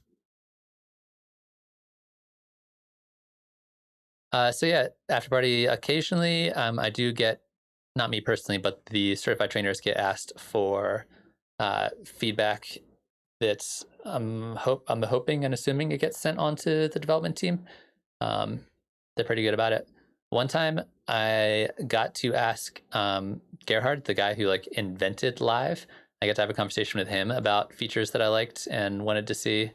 I also got to meet the push design team, and I was really excited about this because I since the push came out, I wanted to be able to have two pushes and be able to control one track with one push and another track with another push. That way I could have one push for drums and stuff like that, and another push for melodies and things like that. But if you try plugging two pushes into the same computer, they get locked to the same track. So if you switch from one track to another, they both just control the same track.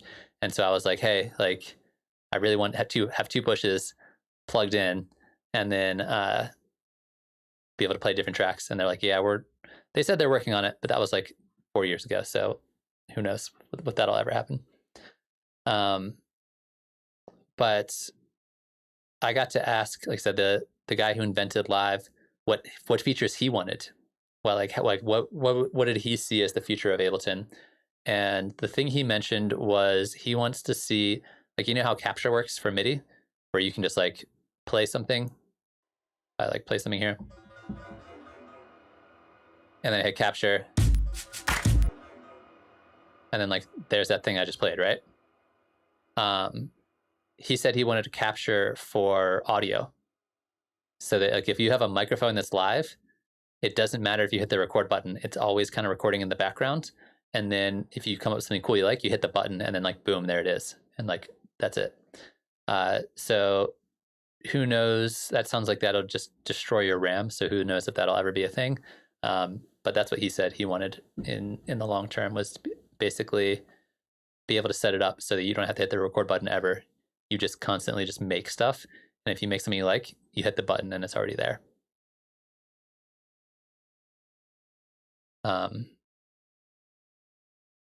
The other thing that I really want, and this is maybe just me, and you guys can let me know, next time I talk to somebody at Ableton and they ask me what features they want, let me know and I'll try to pass it on. The other thing that I want is the ability to exclude colors from Live.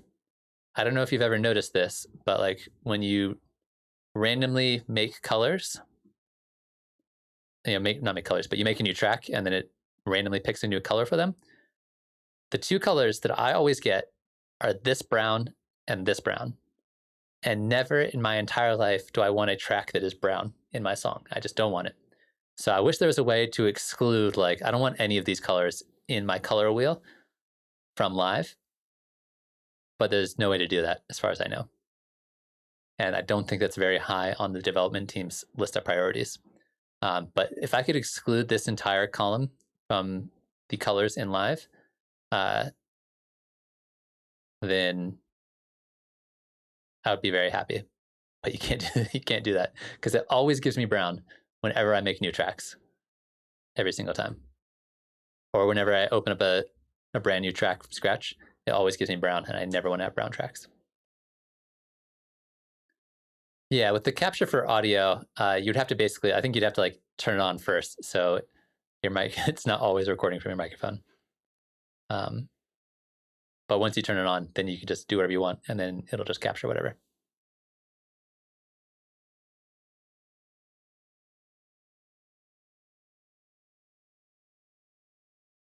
Trying to think. I feel like I had like one or two other really important feature changes that I asked them about last time, and who knows if we'll ever see them.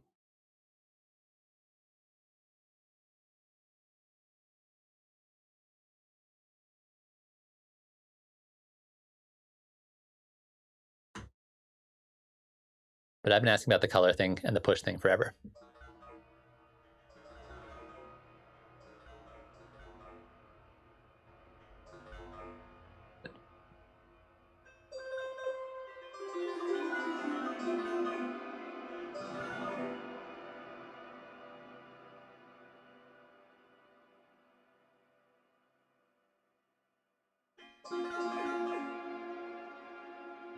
All right, let's turn the size back up here, decay up.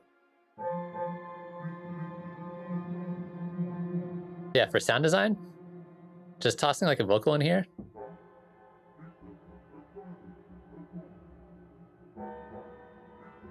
And setting the size really high and then running it through like shimmer or something like that. This is what my next ambient track's gonna sound like.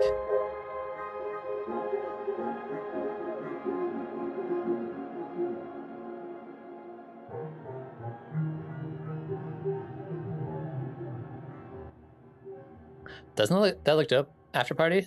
I still am like thinking about grabbing one of those. I still have, I think I have like a tab open somewhere. For those of you guys who are not aware, we talked about this on stream in Discord or somewhere the other day. This controller looks absolutely sick. It's an MPE controller, super customizable. The thing I like about it the most is that you can play it with drumsticks, which is what I really want out of a controller. I want to be able to either play it with my fingers or also play it with drumsticks in live performance. And I think that would be awesome. So it's a little expensive.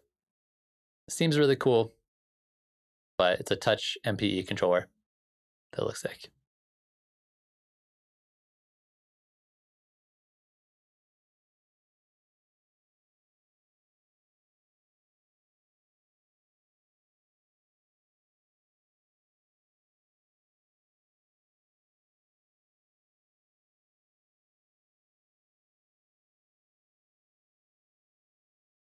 All right, so Hef is asking, I'd love the ability to control like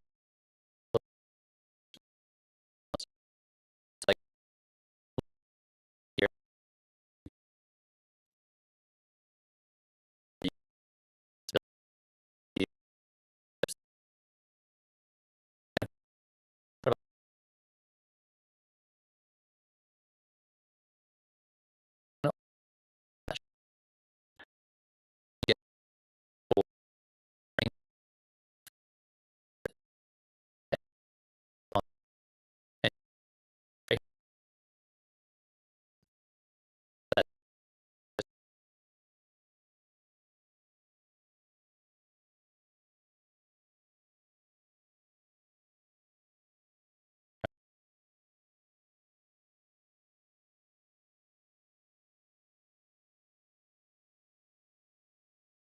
All right, sorry about that. Those audio dropouts happen occasionally. So Hef, you were talking about being able to basically essentially have like macro controls right here. Like instead of having like an input output controller, you could have like a bunch of macros built in here, which I think is super cool. I think that's a really cool idea, and I would definitely be in favor of that. There used to be an old hack where you could go in and basically turn on this feature where it would list all of the devices right here. It'd be like an extra option for devices, and you could turn them on and off directly from the mixer. Or not from the mixer, but like from this area, which is kind of cool, but you didn't get like macros or knobs or anything with that.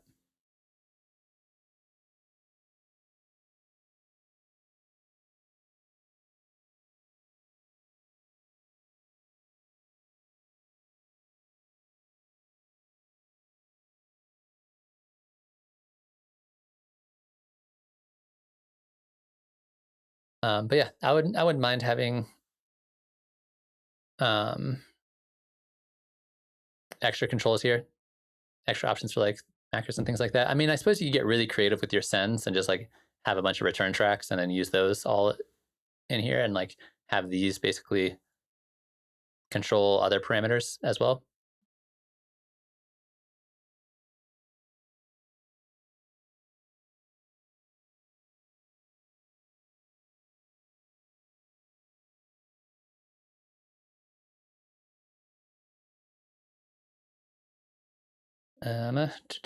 So after I was asking, what version did I start using live? I started using it. It was either the end of version 7 or the start of version 8. It was like 2006, 7 ish kind of area. That's when I started using it.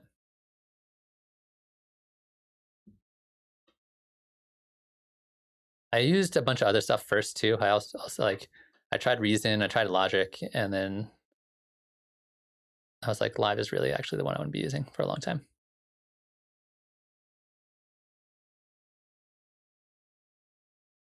Yeah, Hef, there's a few Max for Live devices. There's like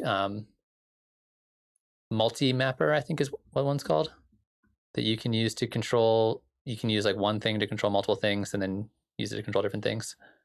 I should have it in my Max for Live somewhere.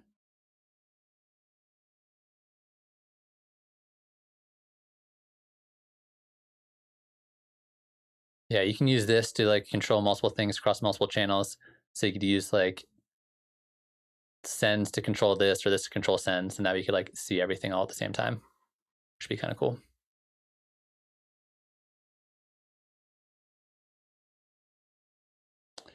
What's up, Mr. Starbeast? How you doing? So you want to be able to raise the like this bar as high as you want. Like this is not enough for you here. You need more. Is that what I'm hearing?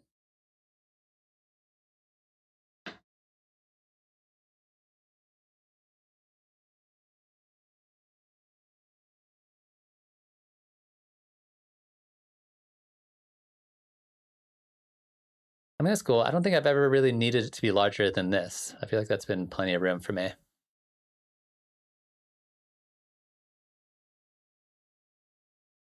I'm assuming that's what you mean, though. Interesting.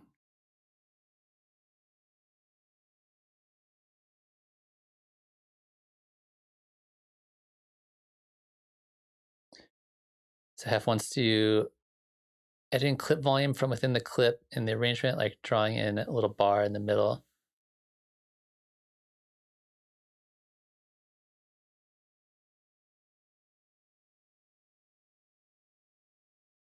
I'm not quite sure I understand your suggestion, Hef. So editing clip volume from within the clip in the arrangement, like drawing in a little bar in the middle on the top, like in Keybase style.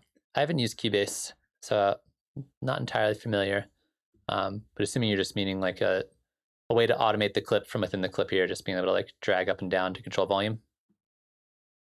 That'd be cool. I mean, I mostly just use utilities for that kind of thing, but I wouldn't mind it having built-in, kind of like you have like the built-in fade in, fade outs, just to have a little like thing that goes with those where you could control volume separately than this volume. That'd be pretty sick. I definitely wouldn't mind that.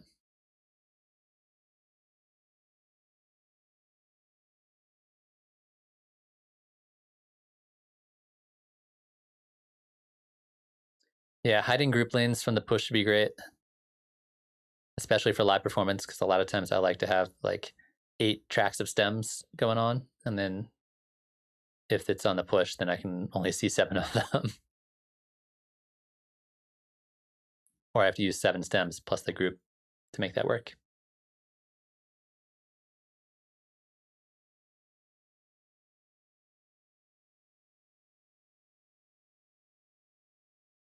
Any other suggestions? I mean, I don't know. The next time I'll be talking to people from live. We had a dinner like 2 months ago with some live reps, maybe 2.5 months ago, and that was super fun. But next time I see any of them, I'll let them know.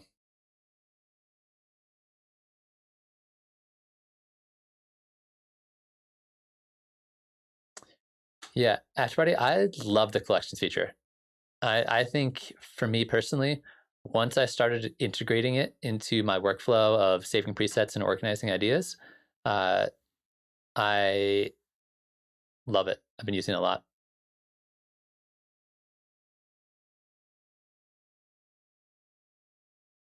Um, just for like, okay, so there's certain sounds I use all the time. Just pop it in the collection and then keep it up there. What's up, Stan? How you doing? But I felt like when collections first came out, I like kind of used them, but not really. And then once I started using them, now it's like, okay, if I make something cool, it's going in the collections. I have actually the biggest issue I have with collections is that sometimes they get reset for me. So I have all of my projects and all my stuff on an external hard drive. And so 99% of the time it's fine. But every once in a while, my computer will, if I leave my computer, if I like put my computer to sleep for the night, when I wake up the next morning, my computer restarts and it's a bug. I think Spotify is causing it to crash and restart my whole computer. I don't know why. It's really obnoxious.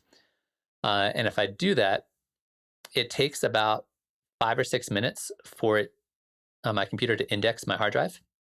And so if I open up Live before the hard drive is indexed, it doesn't recognize anything on the hard drive and therefore resets all of my collections. And it's really obnoxious. So that's my issue I have to deal with. But it hasn't happened in a long time. But that can be a pain in the ass if you have a bunch of stuff on an external drive and you open up Live without your drive plugged in.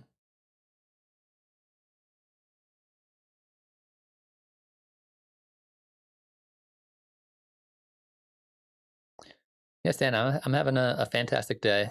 Just enjoying a stream with these fine folks. And we're just talking about Ableton Live feature requests. So next time I talk to somebody at Ableton, I can pass these things along.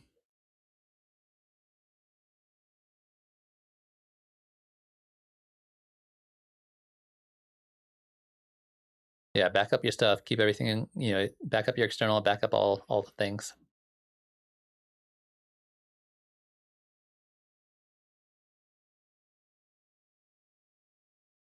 Yeah, I agree with that one, Hef. Having a quick command to freeze a group um, would be fantastic. That one we might see. That might be a future we live in because for the longest time, you guys are probably aware of, you couldn't freeze a track with sidechaining, and now you can. And that's super cool. So they might someday make freezing groups or resampling groups like a just auto command as opposed to having to like resample it to another track and re-record the whole thing. I definitely would not mind seeing that.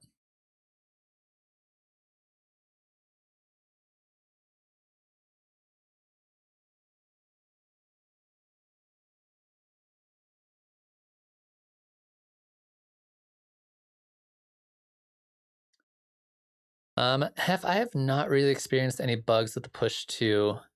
Um, that's not quite true. There was one that I experienced not too long ago, but I can't remember what it was, and it stopped happening, so I didn't need to fix it. Sometimes I have issues with the note sensitivity, the button sensitivity. Sometimes it's either too soft or too hard. There's a few bugs. There's actually quite a few bugs with the MIDI mapping mode. So if you go into user mode and you try to MIDI map things, that is fairly buggy, and that was something I have talked to Ableton Live about. That like it kind of sucks if you want to manually map things. But in the auto mapped world of the push, I have not really experienced a whole lot of bugs with it. It tends to work pretty well, just kind of as it is. Besides either getting stuck notes or notes that are not sensitive enough.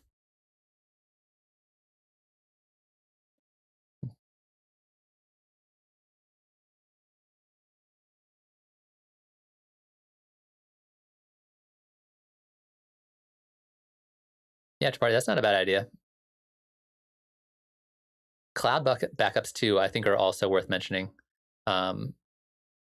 because what if you have both your regular hard drive and your backup hard drive in one place, and then your house gets hit by lightning, and then you lose both your hard drives at the same time. Cloud backups are pretty affordable these days.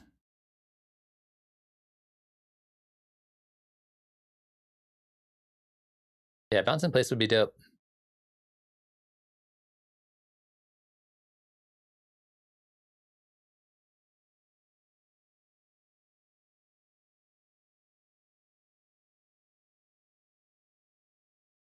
I'm pretty sure the bounce in place request is something they hear a lot. I think that's one they're pretty aware of.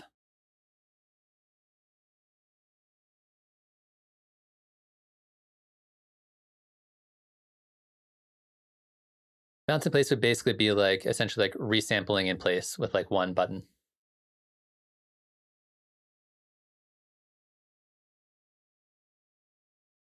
Which, I mean, like you can freeze and flatten, and that'll get you mostly there.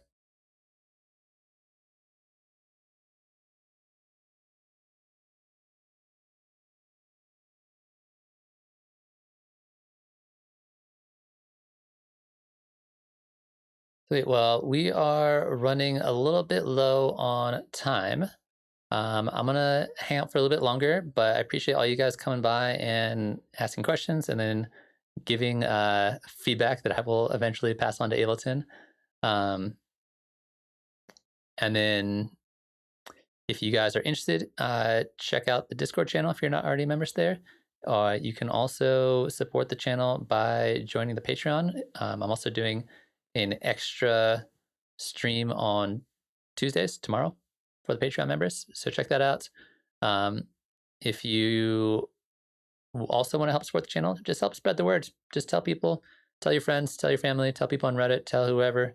I'm just trying to grow the community a little bit more and kind of see where we can go with it. But I appreciate all the support we've been getting. Appreciate you guys all coming by to ask questions. I will be back on Wednesday for a song feedback stream. So you can come in on Wednesday and send me tracks, and I'll take a listen to them and give you some feedback on them.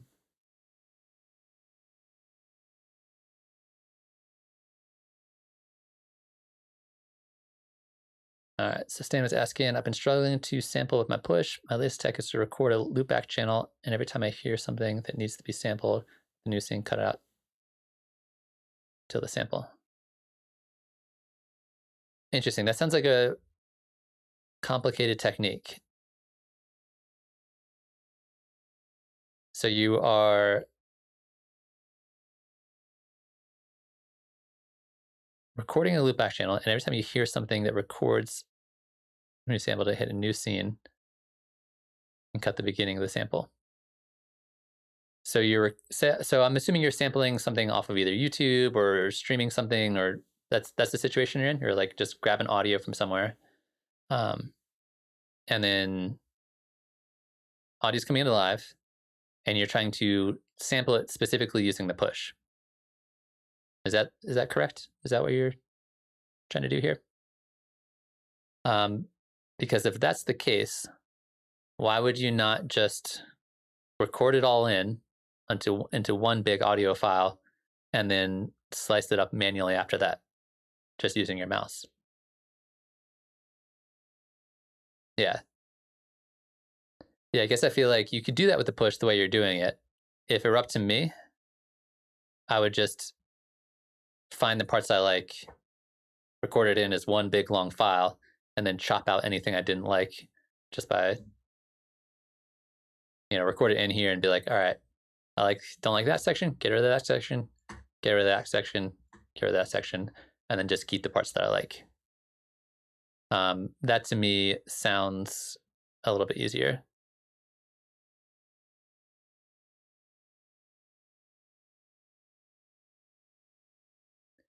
Yeah, if it's something like a film or something like that, I imagine you need to like scoot around to find what you like anyway, right? They don't need to record the entire thing. You just need to find like, oh, this is the phrase I really like, and then hit play and then record it. I'm just confused a little bit about how the push makes your life easier in that situation.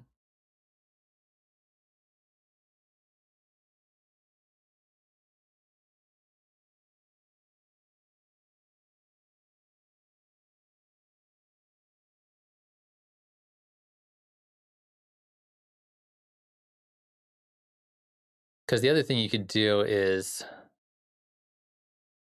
like, if you're recording directly to the arrangement view, just hit the record button on the push when you have an audio track selected, and that'll record arm it, and it'll start recording, and then hit the record button again to stop recording, and then hit the record button again to start recording. That would also work, and that way the thing is just playing the whole time, and then that's not going to work because I don't have my my input turned on or set up. So like it's recording, hit the record button, it starts recording, hit the record button, it stops recording, hit the record button, starts recording, hit the record button, stops recording. And that way you just get the bits that you like, as opposed to just recording one long thing and then chopping it up. Either one of those methods seem to be worthwhile, or that's how I would approach doing it.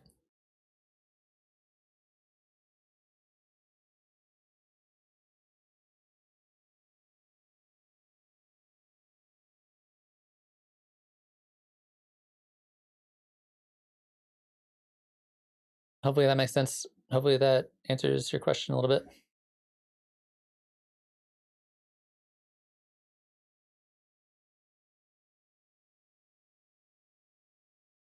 Yeah, I think if you want to have live on in the background, I would just hit the record button, record enable button on the push just to turn that on and off. So like it's not recording and I hit the button, you can see it's turning on up here.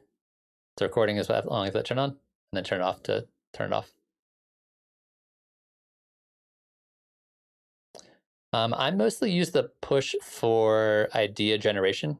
So I use it for writing beats, finger drumming.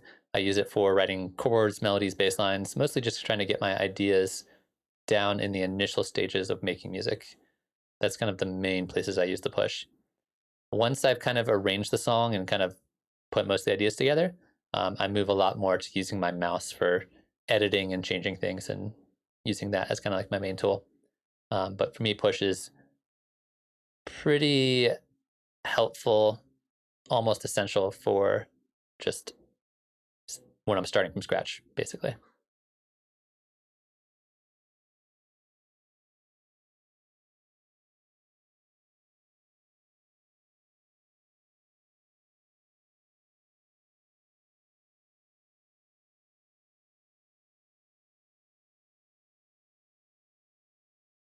Sweet. Well, I think that's going to be it for the stream today. Once again, thank you guys for popping by and saying hello. And Patreon members, I'll see you guys tomorrow. And if not, I'll see you on a Wednesday for the song feedback stream. Have a good evening, and yeah, take care of yourselves. Make some music.